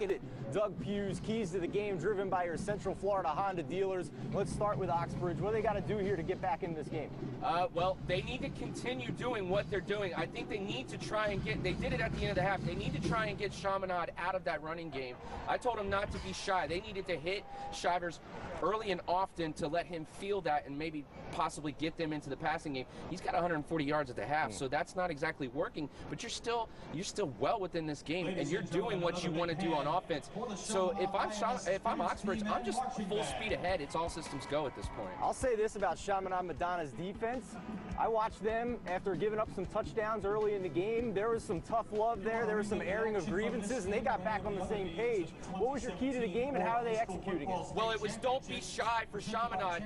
Once Shivers got going, they were going to probably try and get their passing game going. They couldn't really do that. They needed to stick with Shivers, and it showed because they threw the interception at the end of the half. Now, their defensive front, I think, is really leaning on that Oxbridge offensive line. Oxbridge is a lot better when they're going side to side and getting into maybe a passing game or misdirection. They can't really go between the tackles as much as they want to. I think Chaminade's front four might end up being the difference right now. We'll see what happens in the second half. Again, it's 21-14, Chaminade over Oxbridge. Those are your keys to the game, driven by your Central Florida Honda dealers. Second half coming up here soon. After this, here in Orlando, Florida, Spectrum Sports, a great weekend of high school football state championships. Stay with White North compared to 3A state championship game here in Orlando. At the half, Chaminade Madonna, the Lions lead the Thunderwolves of Oxbridge Academy 21-14. Steve Andrus back with you alongside of Doug Pugh. And Doug, let's look at some second half adjustments. I just talked to Coach Brendan Kent of Oxbridge coming off the field going into the locker room. He did not mince words. He was very unhappy with the tackling. Yeah, it's one of the three pillars of this game. You better be able to tackle, and you need to do it fundamentally sound. And if they don't do that, this is going to be a very, very long second half. They have got to, you got to go down right where they hit you, and that's exactly what Oxbridge needs to do. There is no mincing words here. Tackle, wrap up, put them on the ground. What about the offense for Oxbridge? Because, as I mentioned in the last segment, Chaminade Madonna airing some grievances on defense after only giving up 3 points in the previous playoff games. They seem to get something sorted out. So how does Oxbridge adjust to that now? I like the way Oxbridge has attacked Chaminade's defense. I think they're fine in terms of going side to side, the misdirection, the jet sweeps, you know, getting guys, you know, maybe disguising some of those routes, you know, bunching receivers up, throwing a little bit of exotic looks on offense. I think that you keep them off balance that way. I would not try to run in between the tackles if I was Oxbridge. I think that front four for Chaminade is starting to take control of the trenches at that point. For Chaminade's offense, they had an interception on a deep pass towards the end of that half. Just stay on the ground the rest of the way? Yeah, stay on the ground. Ride the horse that got you here. Don't try to get cute. Don't overthink this. I know that you've got 3 stud wide receivers, but don't get cute here. Just hand the ball off to Sean Shivers and let that man carry you to another ring. You mentioned the front four for Chaminade Madonna. What are you seeing? What kind of adjustments did you maybe see after those first couple of drives? Well, I think they started doing a little bit of twists, stunts. They actually, what it was, defensive ends are starting to lose contain, so you can get side to side in that. The defensive tackles, the interior of that defensive front for Chaminade is just way too strong, and they're starting to manhandle guards and tackles there. But, you know, defensive ends are not being able to set the edge right now, so that's allowing Oxbridge to use their speed laterally. We've talked at length about these defenses during this game. Neither team coming in and giving up an offensive touchdown in the postseason. Both teams had 5 shutouts over the course of the year. But if you look at the 2 previous meetings in the playoffs between these 2 teams, there was 102 combined points. So if you look at that, we're getting what we expected. But what did you expect? Are you surprised by this? Well, it makes about as much sense as using a stick of dynamite to put out an oil rig fire, right? Like, you would think it would be counterintuitive that all these defenses that are so good would be just giving up a total, you know, more points like it's a matching game or something. I say, you know, when you get to this point and you've got best on best, it may sound like a cliche, but you really do have to kind of toss some of what you know out the window and just deal with the here and now, because these teams know each other. There's familiarity there. You can game plan around that, you know, and these guys are, you know, they're not exactly, you know, far away from each other either. They're kind of regional neighbors as well. So there's a lot of things that can happen in games like this. It's almost like a coin flip. Oxbridge is going for its first state championship. Does that mean they're going to maybe get a little nervous here, considering Chaminade has the experience? You know, I would say that's a great call, because there's there's going to be some of those nerves that creep in. It doesn't matter how good you are. You're always, the human nature is to second guess ourselves. So if something's not going right and then the clock starts running down, we could be, you could see some of those mental errors. But right now, I think Oxbridge is firmly in this game. They've got no reason to self-doubt at this point. It is time to get ready for the second half. After this break, Zach Aldridge and Preston Jackson will be back with you. The 3A State Championship, Part 2, coming up. It's almost time to get back going for the second half of the 3A State Championship between Chaminade Madonna and Oxbridge Academy. The Lions currently up 21-14 here live on Spectrum Sports on this Saturday now afternoon. We've made it to Zach Aldridge here with Preston. Preston, we thought it would be a defensive struggle. Points have been getting up on the scoreboard, but the defense has been flexing the muscle to kind of end that half. Yeah, certainly the offense really took it off, and then the defense kind of finished off the half. Both teams kind of settled in. Defensive coordinators kind of having their game plan and made their adjustments. Doing a good job. Offense got going earlier. Sean Shivers was the man of the day so far for Chaminade Madonna. Had 2 rushing touchdowns. This is the very first one of them. Put the Lions up 7-0. But then Oxbridge, they would have an answer of their own, the rushing variety. That's Gio Richardson, the QB for Oxbridge, running it in. And then one of the very few throws we saw from Dalen Menard, but this one was Akeem Hayes taking it 44 yards into the end zone to put Chaminade up 14-7. And then once again, another answer from Oxbridge, this time a pitch and catch and running into the end zone for the touchdown. On that one is James Meeks. That ties us all up at 14. But mama, there goes that man. It has been a wonderful first half for Sean Shivers, the Auburn commit. 14 rushes for 145 yards, 2 TDs, averaging 10 yards per carry. The one blemish, this interception that James McLeod had on the throw from Dalen Menard. But other than that, a solid effort on both sides. But so far, it's Chaminade enjoying the 7-point advantage, 21-14. When we take a look at the stats, one thing you don't notice here, 33 total plays run by Oxbridge, only 18 from Chaminade Madonna, because they're scoring fast, you can see from the time possession. Yeah. That's definitely the advantage. Oxbridge is trying to play keep away. They have some really good drives going, all of them having converted into points. And then Chaminade Madonna's got big home run plays. Don't hold on to the ball alone, but they're putting points on the board. 140 rushing yards, all of those off the legs of Sean Shivers, while the rushing attack from Oxbridge has 4 different people involved. When we look at the 2 QBs, Gio Richardson threw a touchdown pass today. That makes it 11 straight games for him that he's thrown a TD. And then Menard, only 2 completions. One was a touchdown. One of those incompletions was an interception, but otherwise he's keeping his team in the game and not hurting them. Yeah, and the stats don't look great, but the balls that they have thrown have been okay. These 2 quarterbacks are better than expected. Run-heavy teams, they don't get many opportunities. If they allow them to throw the ball more in the second half, which I think they will, I think they'll be highly productive. Richardson also has been carrying the ball a whole lot, 12 times for 42 yards. Before we get ready to start off and kick off for the second half, we will send it down to Steve Anderson with Damien Jones, the head coach at Chaminade Madonna. Coach Jones, you are 1 half away from another state championship game. Sean Shivers is having himself a game. More of him in the second half? More of him and trying to get everybody else involved, man. Whatever it takes to get the W. I saw some hard love, some airing of grievances from your defense after a couple of early touchdowns. They seem to get back on the same page. What did you see from them in terms of adjustments? Just no resilience, man. Them guys don't stop. And we're making adjustments, continue to make adjustments, and we're going to be good. We just got 2 more quarters to play, man, and we got to leave it all out on the field. Best of luck, Coach. All right, man. Appreciate it. Thank you. Calm, cool, and collected is head coach Damien Jones. Seemed that way before the game and still that same way now. Of course, when he's got a guy like Sean Shivers who did what he did in the first half and then now enjoying a 7-point advantage, a lot of things to be happy about. Oxbridge will get the ball first to start off this third quarter. We'll see if they were able to adjust enough. The biggest thing that Coach Kent was talking about with Steve and going into the half is he wants them to be able to tackle better.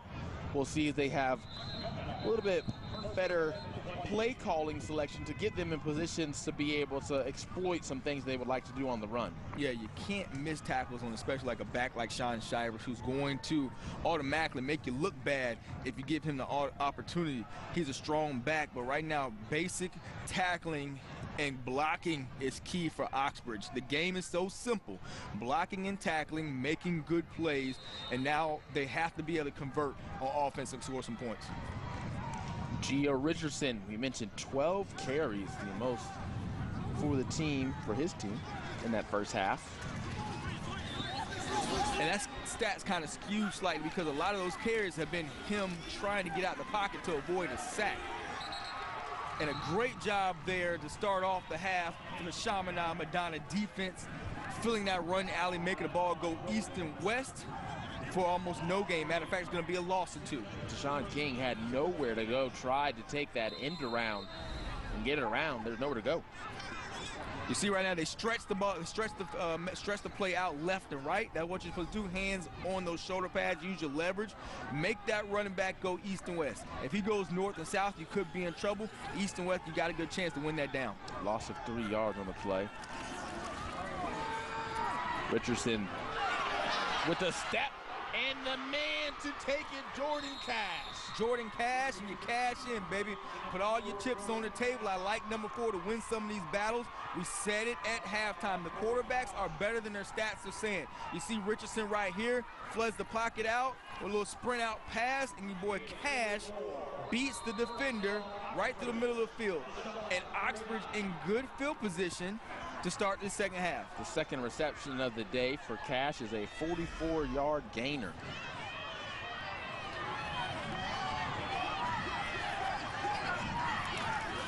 Richardson taking it to Valete Carter.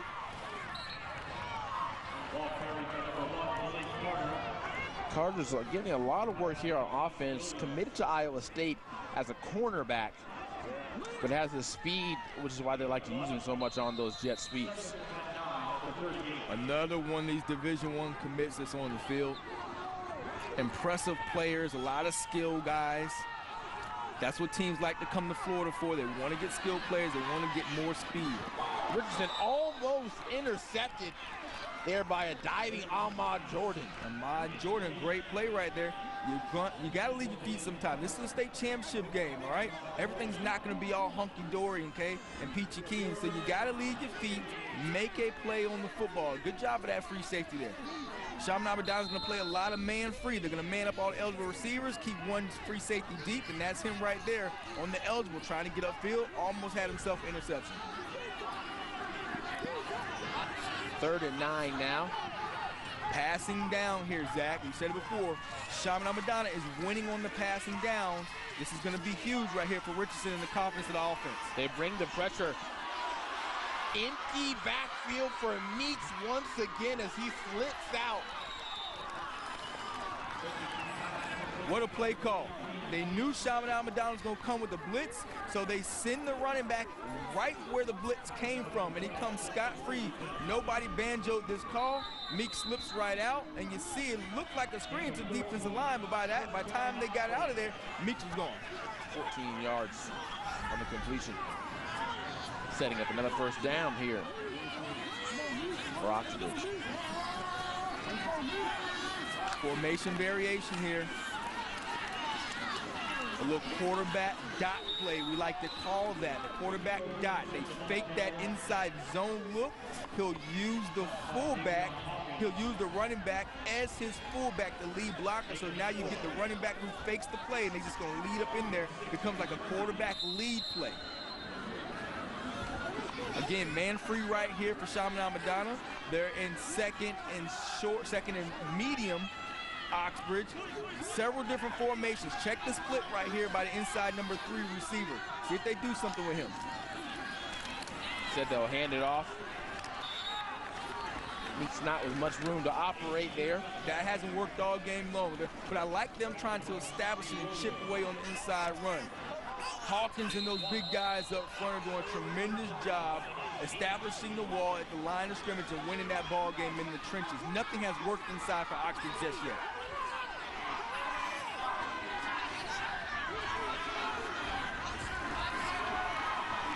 Tight doubles look, kind of stack look over here to the field. 3rd and 5, Richardson wanting a snap. He gets it, the pressure, he lofts it up into the end zone. Jockeying for position. And a power stance from Shakori Couch as he almost came down with the interception. Yeah, he tried to hit the main man, Keandre Smith, over there on the sideline. Still had pressure in his face, kind of lofted up there and see if his receiver can make a play for him. Was kind of pushed out of bounds. That's awesome coverage right there by number 2, Couch, excuse me, messed his name up. But good coverage, forced him to the sideline, eliminating space for Smith to be able to make a play. Couch Scott was in the territory, could have got called for taunting there, a little unsportsmanlike as he kind of stood over Smith A little bit. Officials are paying that a lot of attention at every level. They're not going to allow the taunting, the clapping in the guy's face, a lot of the noise talking. They're trying to eliminate that at all levels. 4th and 5. And a timeout called by Oxbridge with this 3A state championship game now on the bottom half of this game inning. Oxbridge trying to win their first ever state title. Chaminade Madonna looking for their 3rd. They last won in the early 2000s. Had a chance to play to win a state championship last year, but fell to Trinity Christian. Oxbridge out of West Palm Beach, Chaminade up in Hollywood. Two teams not too far away from each other in South Florida, and because of the new playoff system this year with the points, it allows the opportunity for these two teams to be able to play each other and not have a situation of last year where you had Chaminade Madonna of Hollywood taking on Trinity Christian. You see the era of run that they had, not here this year, of course. First off, they're in 5A, no longer in 3A. But when you would think 3A, Trinity Christian absolutely dominated out of Jacksonville. Just had stud after stud. D1 guys, it seemed almost unfair. It did. Illegal substitution on the defense. 12 men on the field. That 5-yard penalty will result in a first down.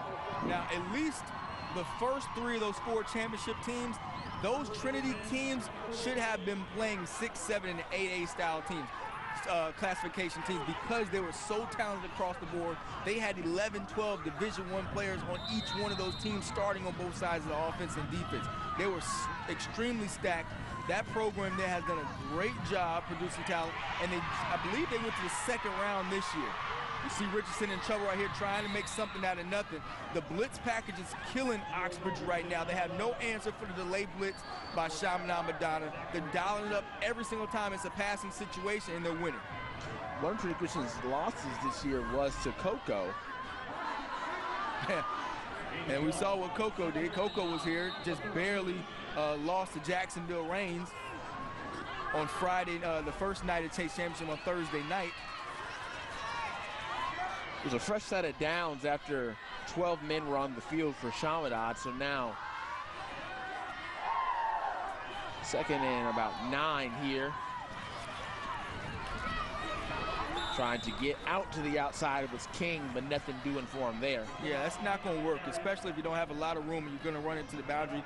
You're hoping your wide receivers and your wing back create an alley for your jet sweep guy, not your jet sweep, but your sweep guy coming around can run up in that alley. They're just eliminating right now that outside run, making it hard for Oxbridge to create any type of running game inside or outside. They're going to have to throw the football here. 3rd and 7 with 7:54 left. Men sent in motion. Richardson will throw if he has an opportunity to, and he does. Trying to get under the ball, but falling incomplete. Carter could not get his hands under the ball. No, it looked like he trapped it. Good call by the official. He was right on top of it. 4th down now, so what's your play call? Again, Richardson in trouble. Hawkins on him there. Tried to hit Carter a little bit too low. He tried to put it where only his receiver could get it.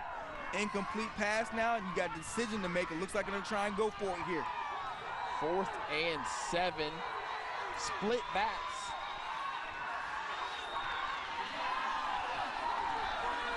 All right, you got King down here with the fullback Gonzalez. Now you got Meeks all down to the field.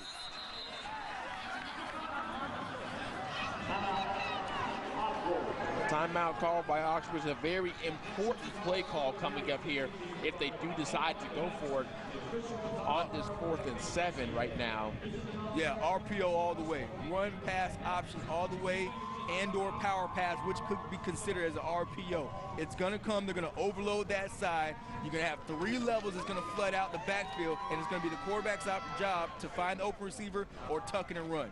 It should be successful. Now listen, Zach, they can still get a first down here. All right, so it is 4th and 7, which could make it 1st and goal. They don't have to score.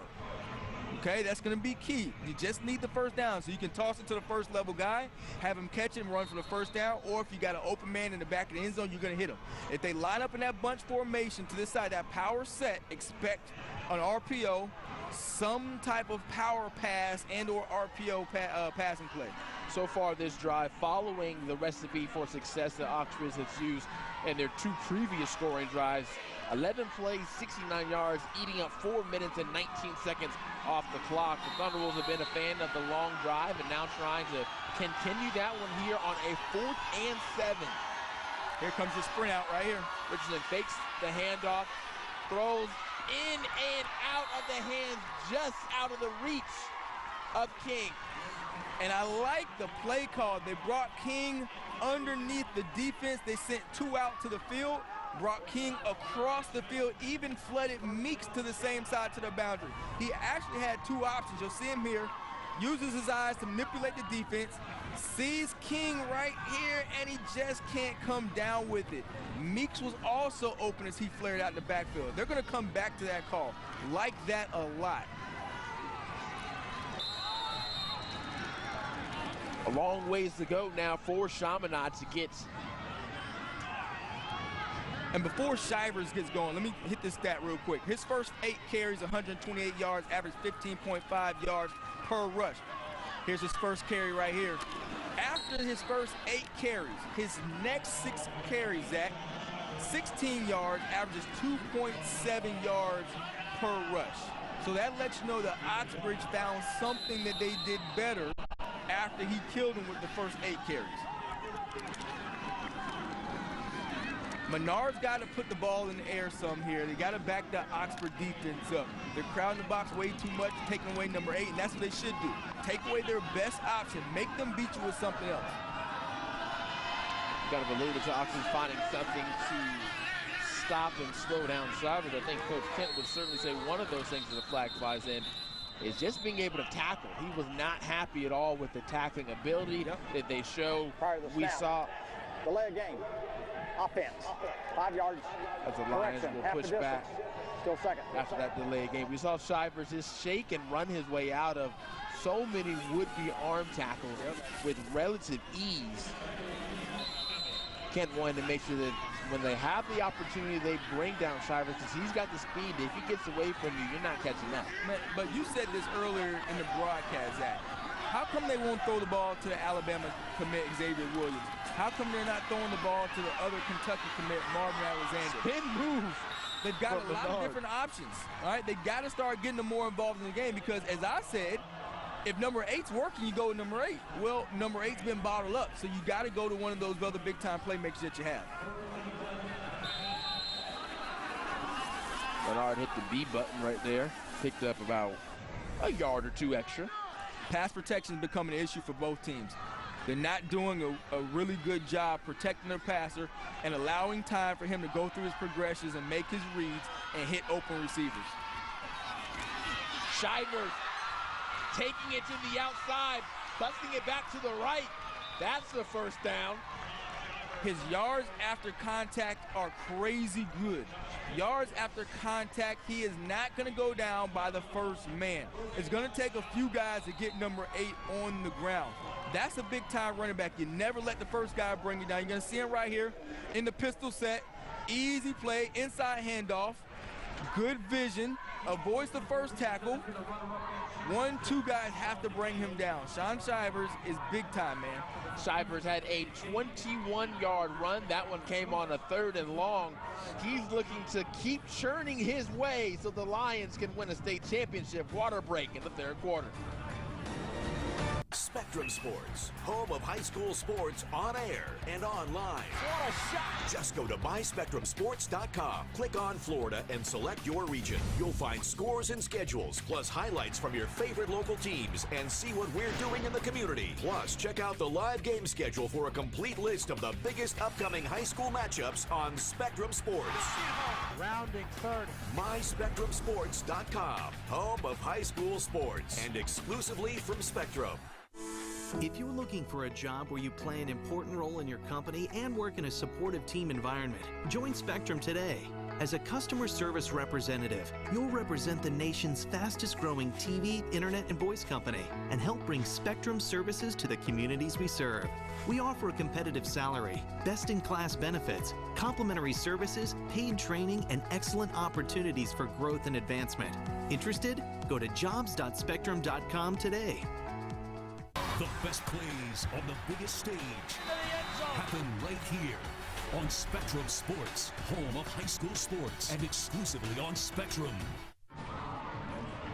Welcome back inside Camping World Stadium. Under 6 to play here in the third quarter of this 3A state championship team between two South Florida teams that met in the playoffs last year. Chaminade Madonna defeated Oxbridge last year and went on to lose in the state title game to Trinity Christian 24-13. The year before that, histories of making it to the playoffs but leaving right after they make it here. First round losses from 2012 all the way to 2015. That 2015 game, Oxbridge Academy won. That's why the third straight year. So now Chaminade with the lead, looking to make it happen and bring back the title all the way to Hollywood. Yeah, the experience is definitely good. You know, disappointing in all those first round losses. And then you get last year, you lose in the final game. But right now, you're in control of this one. Don't want to let this one slip through your hands. You have an opportunity to take another one down south with you. At least for, as a kid say, for the culture. Do it for the culture. Do it for the culture. All right? It's the only way. It's the only way.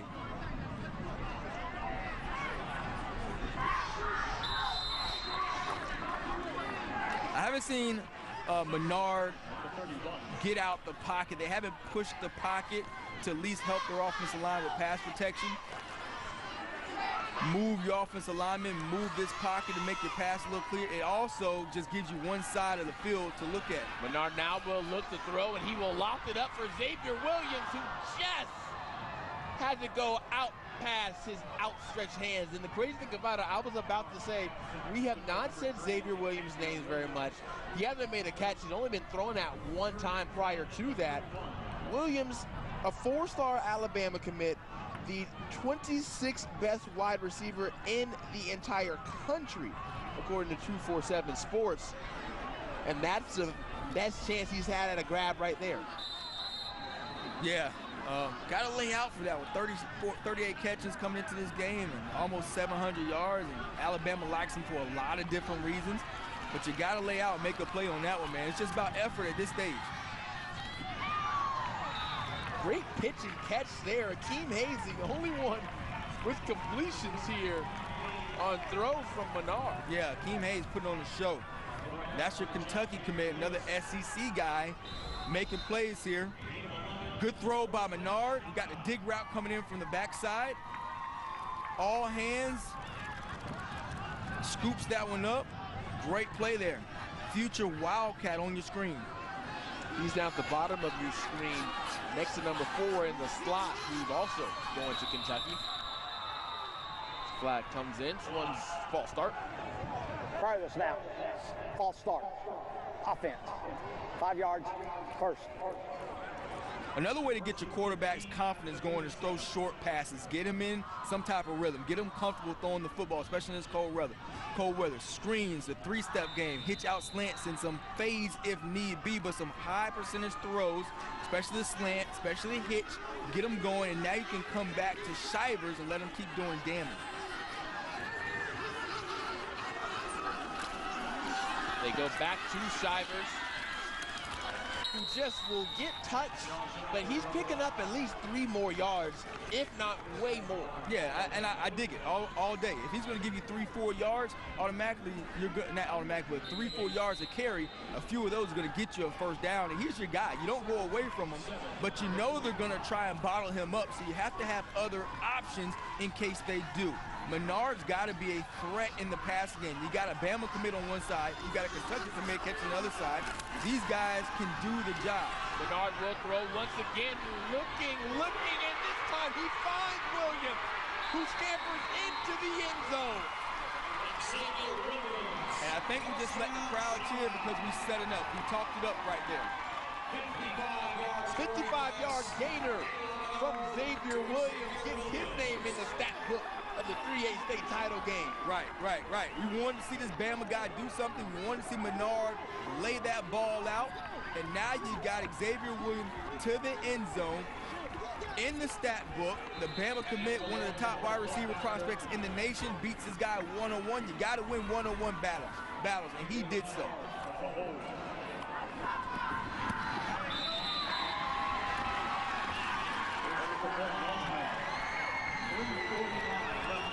So now a 2-touchdown advantage for Chaminade after what was a beauty of a throw from Menard. Fake the inside run. Menard stands back there with some confidence. Let that one go all arms. Number 3 puts it on the money on the outside shoulder pad. Lets the ball lead him on this 9 route up the sideline. And a great pitch, great catch. The Lions extend their lead. And you look at the guys on the screen who are doing damage this season, and your main guys right now in the ball game, the junior Menard, quarterback, 19 TD passes, and then Sean Shivers, the Auburn commit's got 26 total TDs, and he's having a well of a game so far. And your boy Xavier Williams, who just had that big touchdown reception, the senior, 6'1", 185 pounds, one of the best wide receivers in the nation. He had 12 total TDs coming into this game, Zach. Menard stat line 4 of 7, 132 yards and 2 touchdown passes, one to Williams and the other one to Hayes. I was looking down at the Chaminade sideline. The trainers are taking a look right now at Shivers as he does squats and jumps out, including they're checking out his legs and see his range of motion. Having him hop on just one leg now, on his right leg. Something must be bothering him at this current moment. Yeah, that kid ain't going out. He built forward tough. Man, that kid ain't going nowhere. It's the biggest game of his career. He's a senior. He wants to go out with a title. It's not going to be too much that's going to stop him. I think if you're Oxbridge, you have to score. Touchbacks, good leg from Chaminade's kicker, really showing off Daniel Longman. Crucial drive here for Oxbridge coming up. 3:49 to play. Jordan Cash is a guy I would like to hear his name and his number called more often with the Oxbridge offense. They come out now in this 3-by-1 wide receiver set. Cash is going to have man-to-man coverage. They've got talent around them, but can they get the ball to some of these playmakers in space and see if they can slip a tackle and take on for big yardage? The long drives continue for Oxford. Their last series went 12 plays, but they turned it over on downs. This time they certainly need to convert and find the end zones. We're here for the 3A state title game between Oxbridge and Chaminade. Chaminade up by 2 scores, up 14. Zach Aldridge here with Preston Jackson down on the sideline reporting. We have Steve Andrus on this frigid Saturday. Game has started at 10 a.m., so an early start. We've now made it to the afternoon, sitting at 12:03 here. 2 more games to follow, one at 3 and one at 8 p.m., and that will wrap up the 2017 season of football here in the state of Florida. Can't believe it's almost over, but we still got a good one here. Richardson kind of fleeing for life there. Throws that one away out of bounds. All right, so they did a better job in their pass short for pass protection on that one. Now they got to shorten up these routes. Every route they're trying to hit has been deep, which is customary and traditional for a wing tee style team. But if the pressure is making their quarterback antsy foot, then they have to shorten up these routes, okay? They don't have a lot of time to throw the ball. Send the 3-step routes and let him get the ball out of his hands quickly. He's not even going through his progressions right now. Fumble ball came out. Lucky for them, they got it back. But he's not even going through his progressions right now because he's so afraid of the pressure that's coming up on him. While that fumble happened, I just want to make sure we didn't miss, that sign. Let's go, Zach. Gio Richardson trying to pick up some more yards, but thankfully there to help him out and save the day was Jordan Cash. Cash came into this game with 12 receptions, averaging 16 yards per catch. So he can do some damage. There's Meeks out there in the flat, no one home again. He's got to make somebody miss. Multiple times we've seen that happen, but this instance, that's the least amount of yards that Meeks has been able to pick up on that run out to the flats. Every other time, multitude of yards he's been able to pick up. That's a good job by the backers and flowing to the football, taking care of their primary responsibility, and rallying to the football to make a tackle for a short gain. We haven't seen any bubble, any wide receiver bubbles. We haven't seen a screen just yet. Everybody's in man-to-man coverage, so you have some opportunities. 2nd and 8, Richardson. Pressure getting to him. In stride, though, he hits King. Dejon King, again, with another first down conversion. He was their leading receiver. 6 TDs on the season so far. You're going to see Richardson get a drop back. He's going to go through his progression, see 1, sees 2. He's waiting on King to come open on the crossing route, and he does. And good job for King, making sure that he is past the first down marker as he's coming across the field. As soon as Richardson let go of that ball, he was hit from behind. So good concentration to know you're about to take a hit, but still deliver that ball on time. Sign of a good quarterback, man. You see they're behind in the score by 2, so a lot more passing opportunities for Oxbridge. Miscommunication there. Cash didn't know what was going on right there. But another thing, we mentioned them being down by 2. They've had the long drive. Yeah, 2 scores. They've had the long drives. Can't afford to have a long 5-minute type drive. Now they need to try and score with a little bit of urgency. Yeah, it'd be a little bit different. They were up. You could have 5-minute long drives and not score, but they're having those type of drives and not putting points on the board. Turnover on downs in their last possession on offense. Turned it over at about the 15-yard line, so it was a long way to go for Chaminade, but they were able to drive it down the field. Oxbridge calls a timeout to think it over here at 2nd and 10. Interesting to have to blow a timeout right here when you still got a whole 4th quarter to play, down by 14. You would think that Coach Kent would like to save his timeouts if he had the opportunity to. Trying to get the right play call. He knows this is going to be crucial. This game a lot different than what Oxford's been used to in the playoffs. Solid defense and blowing teams out. 41-0 in that state semis over Florida High. Oxbridge came in playing lights out defense, and now they hadn't seen a guy like Sean Shivers before, though. And this offense that has so many weapons all across the board. Stopped him a few times earlier in that 2nd quarter, but we now saw a new added wrinkle to the Chaminade attack with them finally hooking up with Xavier Williams, the Alabama commit.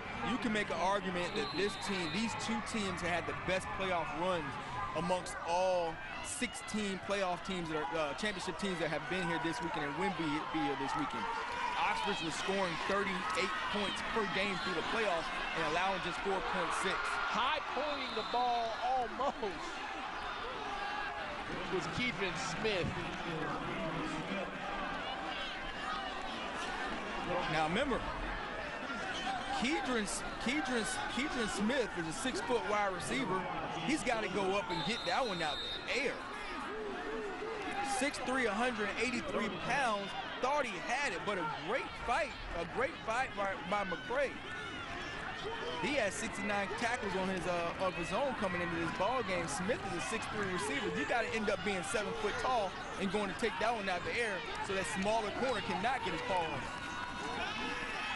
Planting his feet, thinking about running into his own lineman, DeQuan Thomas. Trying to still throw, but he has nowhere to go. That's good discipline by the Chaminade Madonna defense, covered up everything in the back. The scramble drill that a lot of teams practice on offense, you also got to practice them on defense.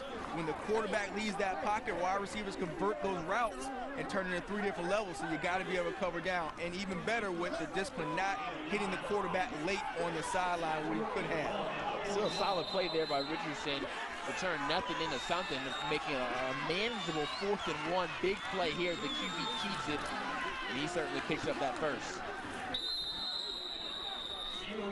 Turning into another lengthy drive here for Oxbridge.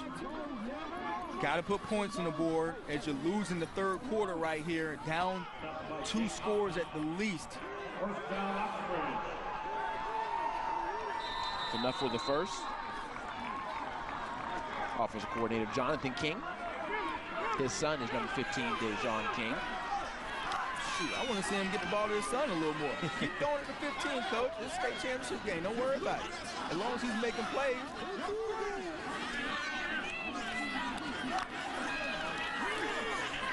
Richardson with the crease there. Tipped and deflected. Justin Richardson was back there in coverage looking for Malik Carter. Yeah, you had a wheel route down here on the bottom. In the wheel route, you got the Z receiver on the inside. He's going to come right off the butt of your X receiver, and somebody's going to usually pop over, whether it's the sideline or the seam route. And right there, it was number 1, Malik Carter, who just could not come down with the catch.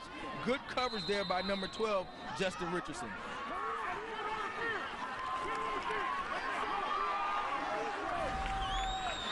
Second and 10 with 1:03 left in the 3rd. Wanting to get the ball to 3rd and manageable. A couple different things they can do.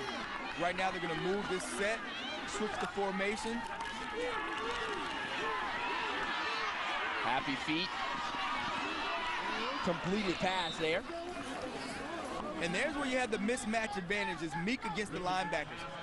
Chaminade Madonna hasn't played anything else other than man-free. So if you're going to be playing man-free on the perimeter, that means a linebacker has to man up the running back in the backfield. That's where they have the advantage. I like Meeks over any one of those linebackers that you want to put him on. Put on him, excuse me. Richardson still will throw again. Good trying to find someone. He'll keep the one with his legs. He'll pick up the first down.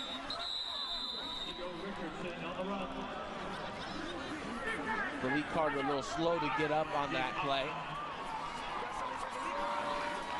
But a slow, methodical drive, which has been par for the course for the Thunderwolves today, continues. As that clock winds, it's still making their way downfield.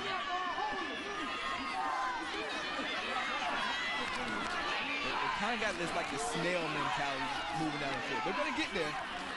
It may take 14 plays, but they're going to get there. Final play of the 3rd quarter right here. It is an incomplete pass. It'll set up 2nd and 10 as we head to the 4th quarter. A 14-point lead right now for Chaminade Madonna, as 12 minutes is all that separates them from a state championship. Xavier Williams separated himself from the defense and had a touchdown. Lions up and doing push-ups. Did you? We have 12 minutes left. We made it to the 4th quarter of the 3A state title game between Oxbridge and Chaminade. Oxbridge unable to score there in that 3rd quarter, and now they trail by 2 scores. They do have the ball, though. Before we get back into the action, we'll send it down to Steve Andrews, who has an update on some injuries. The star of this game, Sean Shivers, has a right knee injury. Right now he has it wrapped in ice on the Chaminade sideline, but I'm told he will return to this game if needed.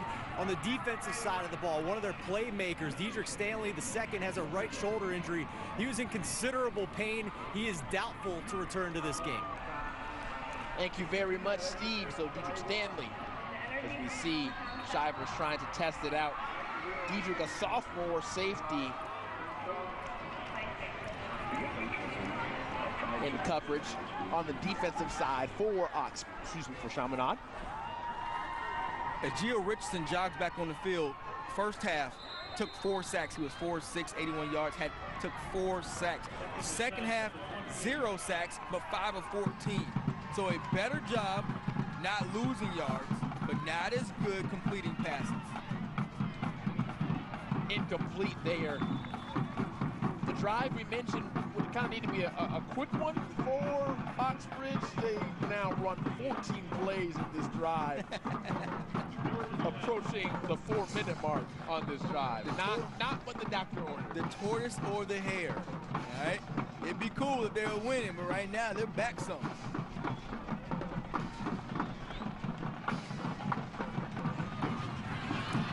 Hit as he threw. Wanting a flag there was Cash. He doesn't get it. And fired up is Justin Richardson. Number 26, Chaminade safety, Ahmad Jordan, is almost 20 yards off the ball. As we'll get this full screen, we may be able to see where he's aligned at the snap. Ball's on your 27. You can't even see Jordan in the screen, he's so far back. There's plenty of opportunity to run some dig routes, some shallow crossers, either right in front of the backers or right in front of the safety. Richardson steps up in the pocket, flushes out to the right, lofts it up. Risky throw, and it is intercepted. James Williams. They're going to want that throw and that play call back when they see it on film. Chaminade Madonna has committed 2 linebackers to spy quarterback Gio Richardson. They're not letting him get out that pocket. They're going to take away that running game and the escapability by the quarterback.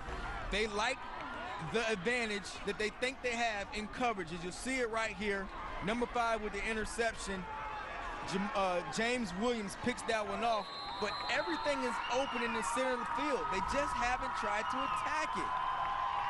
Williams entering the day, 58 tackles, 20 pass breakups, receiving some love, 30 offers. Also, Oklahoma you can add to that list. And the knee of Shivers must be okay to try and give it a go now, as they more likely will try to milk him out. I wonder if... Looks like he might be tapping out, though, and asking for a sub, and we will see Thaddeus Franklin enter the game instead. I wonder if that knee has been the difference between, remember I gave you that stat of his first 8 versus second set of 6, if that has been, would impacted his play on the field so far, because it tremendously dropped off. Shivers limping, favoring that right leg on the sideline, as we now see our first look at Thaddeus Franklin, a freshman here on this team who Coach Jones says will be the guy next year. Yeah. Thinks he's going to be very good. Can also play some quarterback as well. Right. I was going to say that. He's listed as a quarterback. Now he's thrusted into this state championship game as a running back behind your 2,000-yard rusher, Sean Shivers, who goes down with an apparent injury.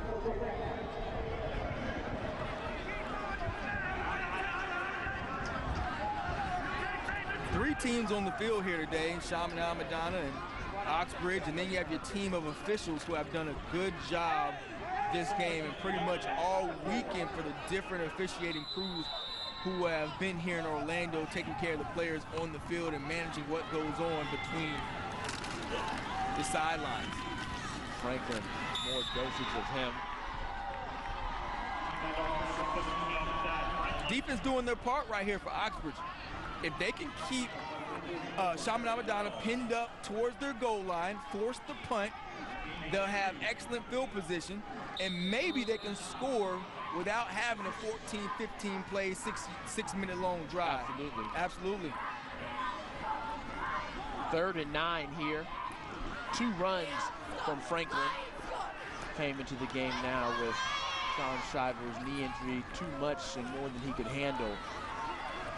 Shivers in probably for a snap or two.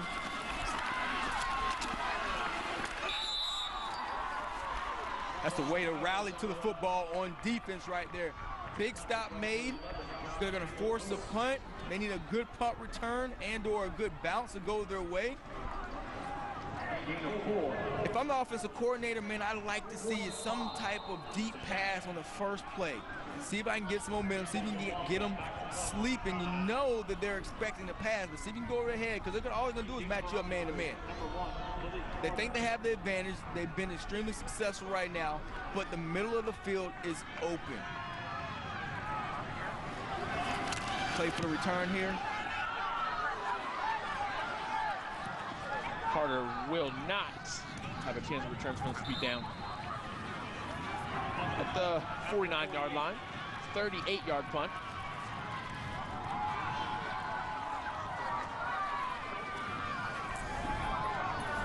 Chaminade's season, and one of the reasons that head coach Damian Jones credits for their success, they have 2 losses on the year, to Miami Central and to Miramar. He said before the year started he wanted to kind of play the big boys so that they could be tested. He could see kind of where they stand as a team, and he feels like they came out of those losses learning what was wrong with them and kind of how to compete. He said those 2 games humbled them, showed them their flaws and weaknesses, how to be better coaches and better players. They went into those games thinking they had a shot, but turnovers hurt. Thankful for those losses is how he says it. It tested them and gave them toughness. It's 1 o'clock. Show right here to try and finish out this game.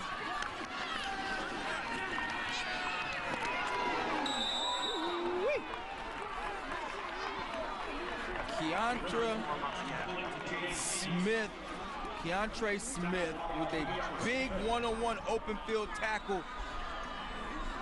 Looked like Meeks had a lot of room to run, wheeled out the backfield, but Keontre Smith right there on the tackle in the open field to the flats. Bang, bang play. Safety with a bunch of tackles coming into this ball game, and a big solid one just there. Keontre Smith is that Kentucky commit that we featured in the open earlier this morning. Almost lobbed it up in the air, but somehow able to come down with it. Is James Meeks stopped for a second. That ball hung up for so long, there'd be opportunity to intercept that one. Smith is going to be matched up here on Meeks. Richardson will throw this one up on the scramble drill as Meeks turns up the sideline, puts enough air under it where Smith kind of lost it tracking the football, and it may have been incomplete, but good thing for them, this isn't the NFL. As the crowd here just got to see the replay in the stadium, they show our broadcast here on the TV, so they were able to see, well, look out there.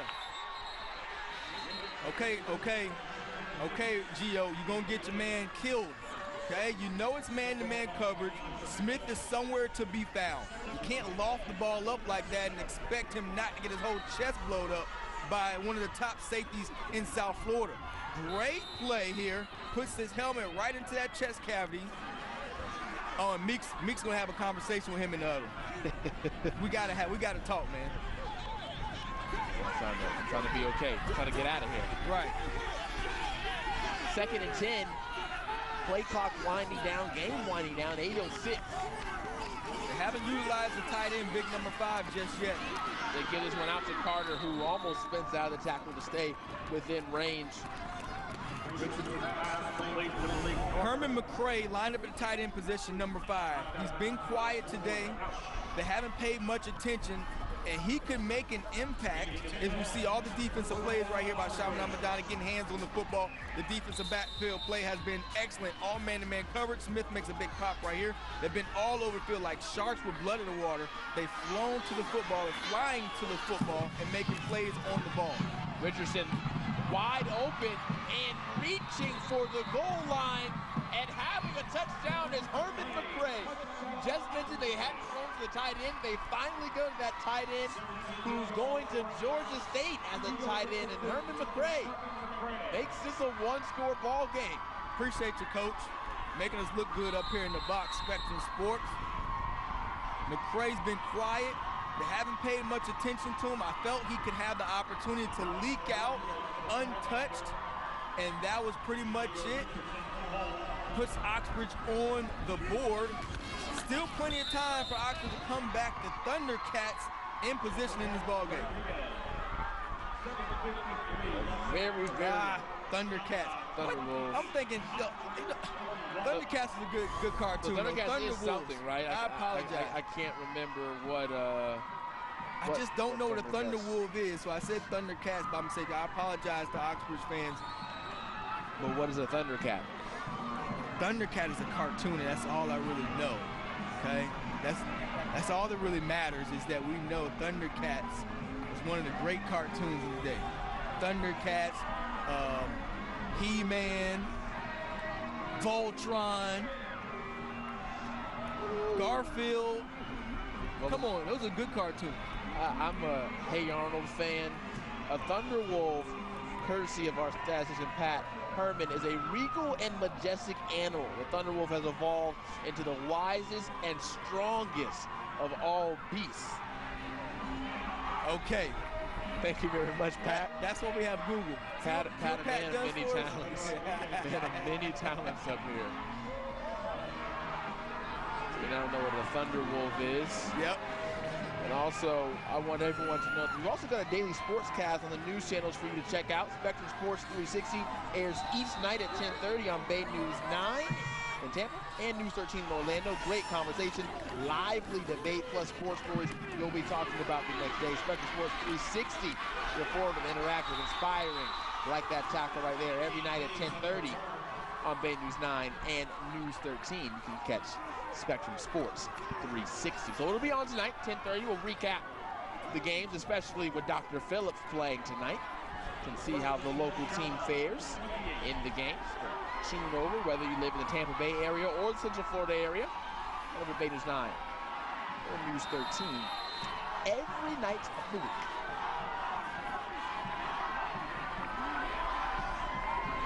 All right, does the injury of Sean Shivers become an issue for Chaminade Madonna? Shivers takes that up the gut and picks up some yardages. He might tell you, no, I'm gonna ride this out and let them ride me to a championship. Yep. It's gonna be hard to pull that young man off the field. It's the last 8 minutes, 7.5 minutes of his high school career. There's only one way for him to go out, and that's going to be a champion.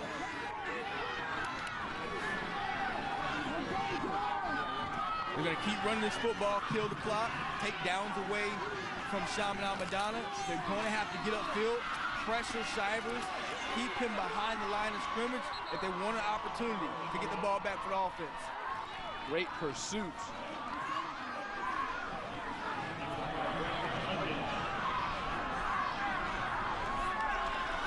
Got an apparent injury to one of the wide receivers over here for Chaminade Madonna. Yeah, Logan Giordano. That was at the top of the screen. He was being covered far away from the player from Josh Pierre-Louis. And it appeared that after both of them were down on the ground and Giordano took the brunt of it. He was messing with that shoulder. Hopefully it didn't pop out of place. Obviously, we're not the medics. Have to get our sideline guy to get us an update. Gets us to the water break here of the fourth quarter. Oxbridge scored to make this one a game. It's not over. Chaminade trying to run it out. We'll see.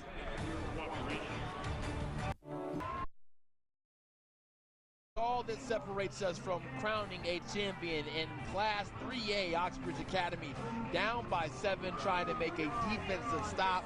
Before we get back to the action, we got some injuries, and Steve might have some updates for us. Yeah, guys, you saw Logan Giordano leave the field before the commercial break. It was just a wrestling match with him and Josh Pierre-Louis away from the play. But the good news is Giordano is not getting looked at by a trainer right now. He's with his teammates near the edge of the sideline. Looks like he should be able to come back into this game. Thank you very much, Steve. See him still out there in the offense, wanting to keep this drive going.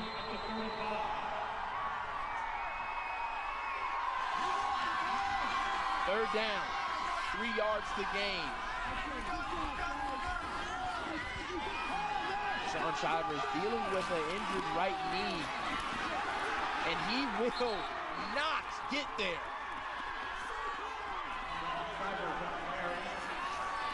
Not even a decision, coach. Bring on the punt team, punt, play defense. Not even anything to think about. You're up right now in the game. They have to score a touchdown to even tie the game.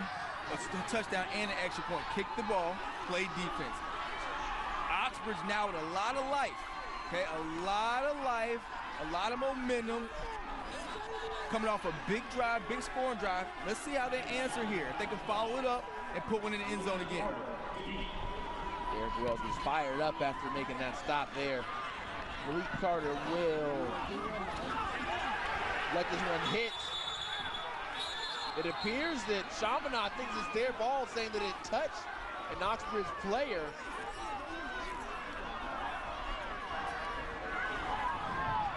"38 yards on the punt."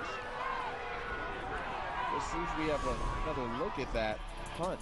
See the production of the Thunder Wolves coming in, moving the ball downfield a lot with the arm of quarterback Gio Richardson, converting with his man Meeks. Richardson again going over the middle to his big tight end, been quiet for most of the ball game, and he converts into that touchdown for the Thunder Wolves. Back on that punt return, that is a problem for the Thunder Wolves. The punt returners got to tell those guys, get away from the ball. Peter, clear. The ball's coming towards you. You can't let it touch you. Get your butt away from the football.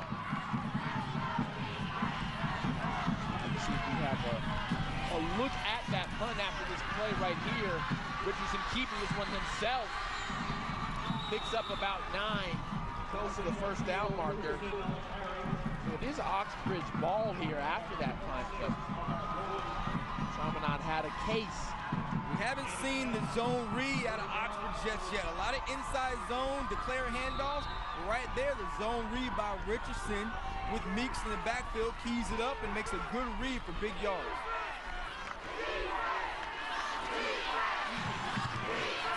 Rush headed down, that got run from Richardson. Every time they offset, it's usually a pass. Here it is now. Here it is again. Pass formation. Richardson in trouble. With the pressure coming to him, he just throws it up in the air. And that'll be flagged.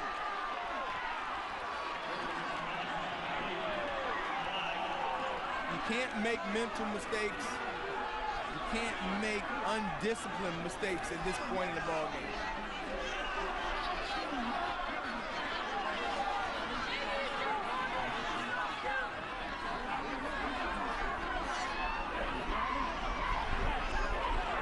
Intentional grounding on the offense. 15-yard penalty. Loss of down. Second down. Intentional grounding, the call there. Richardson didn't get out of the tackle box, and the ball didn't even come very close to getting past if it did get to the original line of scrimmage. So intentional grounding is the call. A lot more passing opportunities and passing attempts from Richardson here in the second half. In the first half, completed 4 of 6 passes. Here in the second, completing 9 of 22 passes. So a lot more throwing, and that intentional grounding, a tough call there against the Thunder Wolves. This is his highest yardage producing passing game of the season. Prior to this game, the most he had thrown for was 193 yards versus Florida State University High School. So right now he's having his best game. Had a lot of opportunities to put the ball in the air, and he's capitalizing on it. The referees talk this one over right now. Yeah, because I'm gonna say this. If we get this in replay, I'm gonna ask the truck to throw us this replay. There was a guy in, I believe that was Meeks, who was in the vicinity of the pass. Richardson threw the ball up, but down the field where the ball landed, there was a guy about 5 yards away from that ball. He could make an argument that he did have a guy in the area. Yeah, and they're gonna move this one back. Correction, 5-yard penalty for the final foul. But I'm not even sure there was a foul on the play. Obviously, I'm going to get overruled. I think I should have a say-so on some of these officiating calls. What you think? You know, I should be at a radio now. No, that's not a little bit of this, a little bit of that. 5:11 left here. Meeks was open. Said they dumped it off. staying on his feet, keeping the legs turning. Herman McRae. Okay, big boy. Now's your time to shine. 6'3", 229 he stands at. Richardson with a good job buying some time. Credit to the offensive line, giving him plenty of time. Goes through his progressions. Accurate pass to McRae. McRae breaks 2 tackles, stays alive, gets the ball out to around midfield. Oxbridge looking to kill most of this clock and score, so they don't give the ball back to Chaminade Madonna, so they have a chance to score. Good game right here late in the 4th quarter. Play clock down to 5 seconds. Gotta hurry with Underwood. Carter, the man in motion, rolling out to his left. Richardson cocks him back to try and throw. Wide open. Couldn't keep his feet, but if he was able to stay there, Jordan Cash would have had cash money waiting for him in the end zone. Look at that laser right there. Quarterback coaches love that. Set your feet, wide base, high point the football by Cash. Bring on the money, baby. Oxbridge knocking on the door, trying to get in the bank for another 6 points. Make it 7 if they get the extra point. Richardson picking apart this Lions defense here on this drive with his arm. Carter in motion again, rolling out to his left again, this time almost blowing the play up there. Man, would have been in a world of hurt there. I would love to see this in replay. This is the second time they ran this play. They ran it twice in a row. They hit Cash last play. This play right here. They got the Dejon King who's going to come at the 2nd level. Watch the motion, man. Here's Carter who's going to come at the 1st level. He's kind of open. But even behind him is King, who is wide open on the corner route. That play, I guarantee they come back to it again because Chaminade Madonna is running this zone coverage and nobody has the deep route. At that corner, depending on the coverage play, they have to run deep to short. Take away the deep ball first and then corral it up to the short ball. Chaminade calls a timeout right now. Their defense back on their heels currently. 28-21. Coach is telling him right now, you just saw him point to the corner of the end zone. Son, you got to get deep first and come up. That was his responsibility. He's trying to say, Coach, I saw him in front of me. I didn't see him behind me. That's his fault as the corner. He's got to take care of that deep route first in that zone coverage.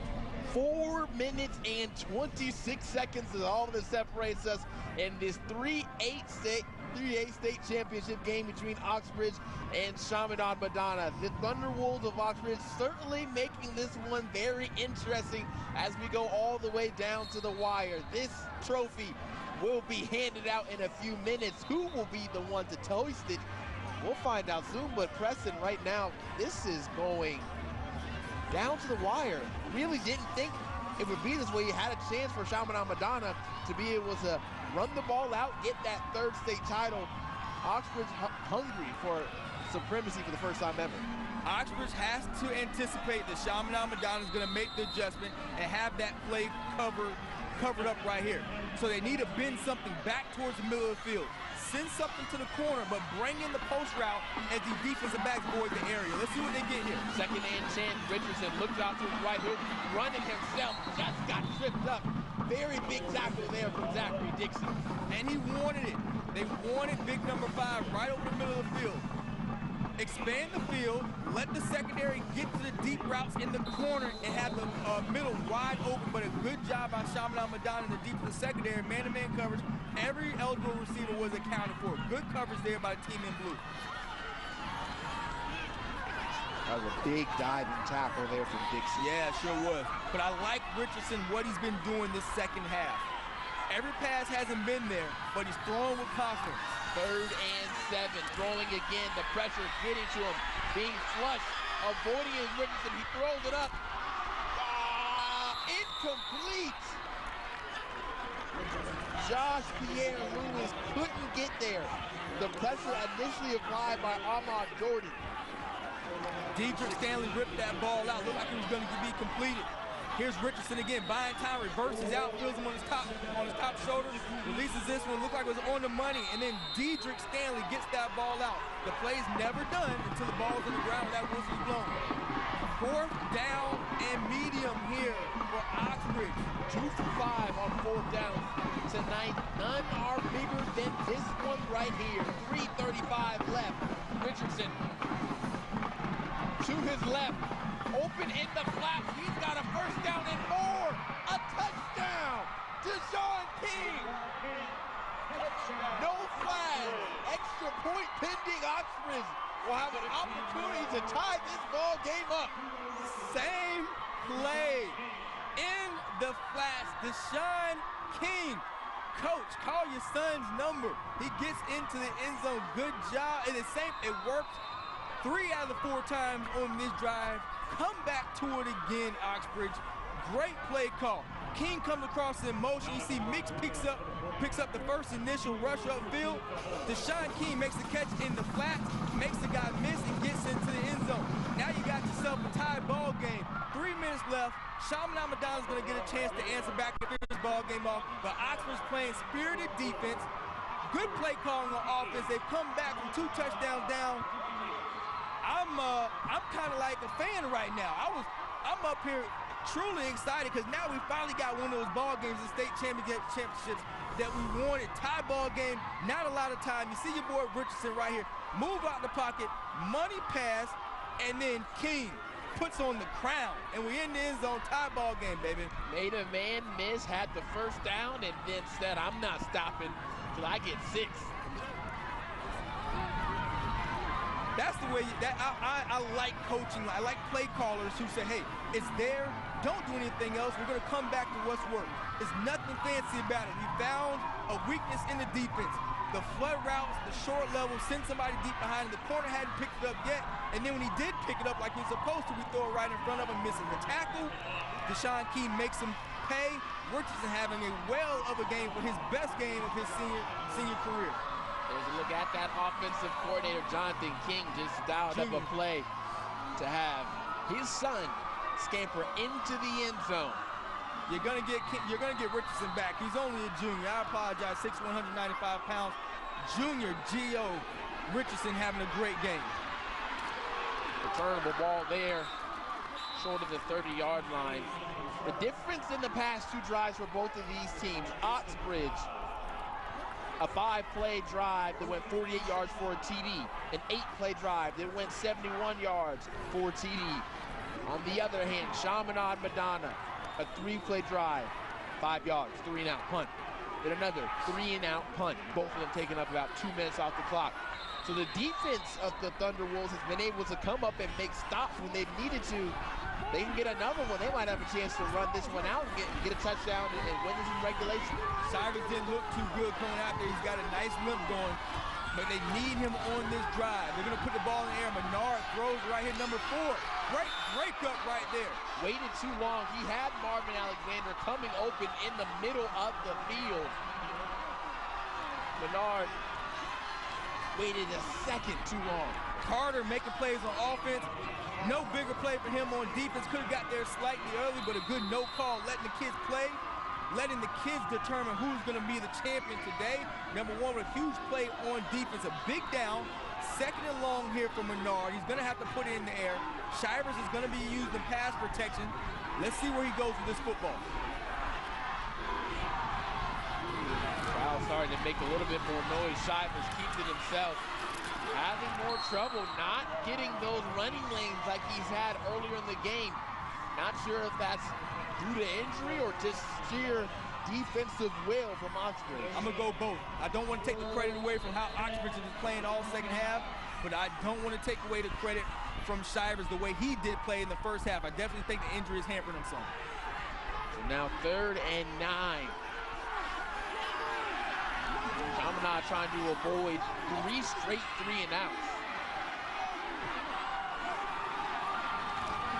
Looking at a cover 2 right here. Catching the ball and grabbing the first down. Once again, Akeem Hayes, he's been big today. And the coverage was good. Just Josh Pierre Lewis slipped on the route. You can't do that. That just fall as a secondary play. You can't fall on the ground. Cover 2 coverage. It was there. He was on the hip, fell down slightly before he could make a play on the ball. You see him right there. And that's just enough time for Hayes to come down with the catch and get the first down yardage. Needed 9, got 12. 2:15 left in the game. Shivers right up the middle, picks up only a few. Now, that play wasn't successful as far as picking up yards, but the setup is there for the quarterback to keep it with the same action. A little bit of zone read, or even just go ahead and dictate the quarterback pulling it and keeping it ahead and around that corner, because it was wide open. Nobody was home for the quarterback if he would have pulled that ball. 2nd and 8 here.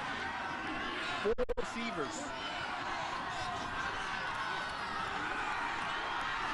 Stepping up into the pocket now is Menard, and he's got the sideline all the way to the 35-yard line. Stay in field goal range. Stay in field goal range. You had 2 Oxbridge defenders who fell over each other, which created space for Menard to maneuver downfield. You'll see it right here. Got a linebacker in the corner. They run into each other. Menard's going to pick up 15 extra yards after he passes him. And all they got to do is get about 10 more yards down the field. They're going to be in good field goal range. A huge 23-yard run. The kicker for Chaminade Madonna, Daniel Longden, had the long of 53 yards. Head coach Jones said he's comfortable with a run of less than 50. Picking up a few more yards there is Shivers. Well, right now they're at the 30-yard line. You're going to be looking at a 47-yard kick if they kick it from here. There is Longman, number 25. Looks kind of excited. He might want the opportunity to bring this one home. We've got a down Lion on the field right now, getting up to his feet on his own power. The right guard, Jimmy Nixon. Coach Jones has to have a coach on his hip, let him know what that clock's looking like as he's paying attention to the field. Somebody's got to be in his ear telling the coach how much time's on the clock, because as he's maneuvering his ball downfield, he needs to pay attention to the clock and kill it. Allow no time before they kick this field goal. 1 timeout for Chaminade, 1 timeout for Oxbridge. Menard hands it off to Shivers, who bursts, stays down, keeping the pad level low, picking up a big first down. Oh. This kid ain't coming off the field. He knows what the opportunity is. He knows what's in front of him. 15-yard gain. Auburn Tigers, here you come. You like one, you got one. 7 points is better than 3 all day long. Certainly some pop when Shivers run eclipsed the 200-yard rushing mark here today in the state championship. And they go back to him. He gets out to the left, keeping the legs turning. If he's injured, he's not showing it right now. Slow down, slow. Why are we going hurry up, coach? Slow down. Take your time. 30 seconds left in the ball game, tied up at 28. Back to Shivers, diving, gets down to about the 1-yard line.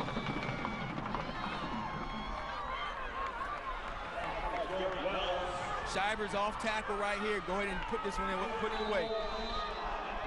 Take away. I'd snap the ball at least around 15 seconds. 2-yard line. 15 seconds left into the gut of Shivers, and I think he's short. Take your timeout, coach. Take your timeout. There you go. That's good clock management by Coach Jones. You had 2 plays left. I said 15 seconds. They snapped it around 15 seconds.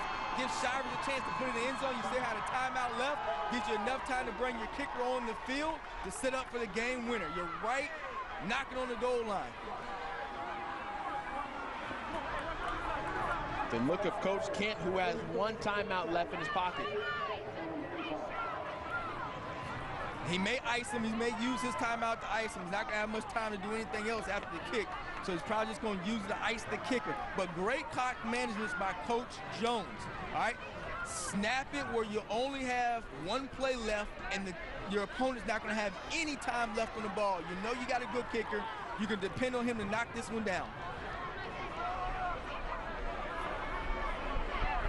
No pressure. We saw Daniel Longman on the sideline as this drive was going on. He looked fired up, like he wanted this opportunity, wanted this moment. Now he'll just have basically right in the middle of the field a chip shot here.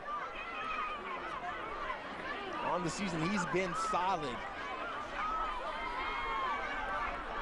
And now to try and give Chaminade Madonna the state championship after Oxbridge comes back down by 14 to tie it up. And now from 19 yards out, Daniel Longman with 8 seconds left. They added a few seconds onto the clock. Can't say enough about this drive by Coach Jones and his Chaminade Madonna team.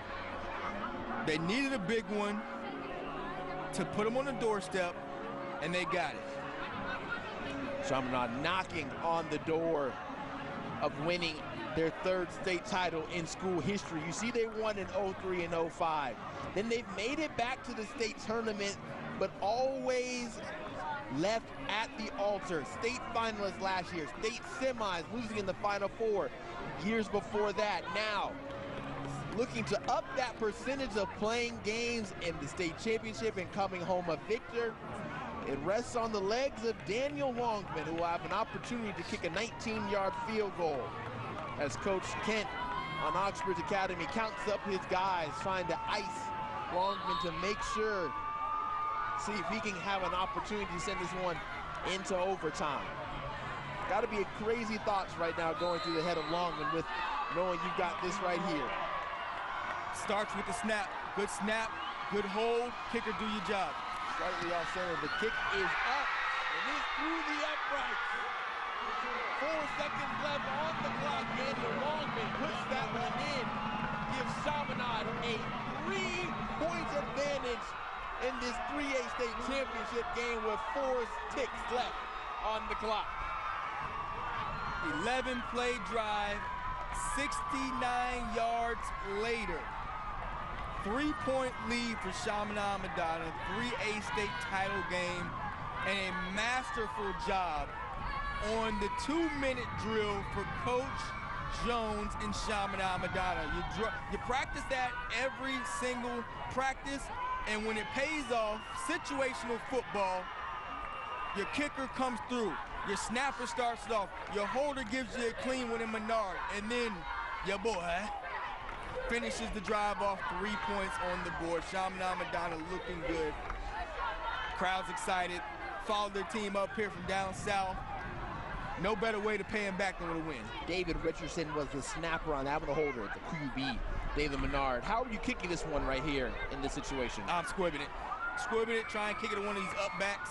Somebody who doesn't handle the ball. I'll probably kick it right at the big man, number 50, or somebody on these front line guys, and get him to touch the ball and let the clock just run out. Kick it right at 35. Kick it right at 27. One of these guys. Don't let Meeks get the ball. Don't let one of these skilled guys get the ball and they start playing a hot potato and somebody ends up breaking one for a long touchdown.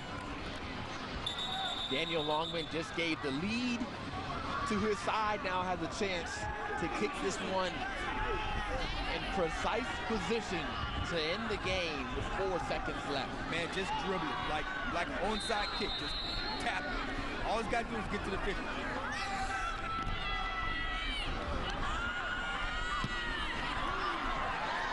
He boots this one to keep it short of Malik Carter staying on his feet too long, and he will be brought down. Chaminade Madonna, your 3A state champions, victors over Oxbridge Academy.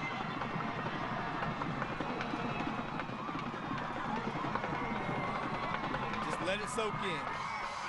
Let it soak in, man. What a feeling So much disappointment the last 5 seasons. First round knocked out.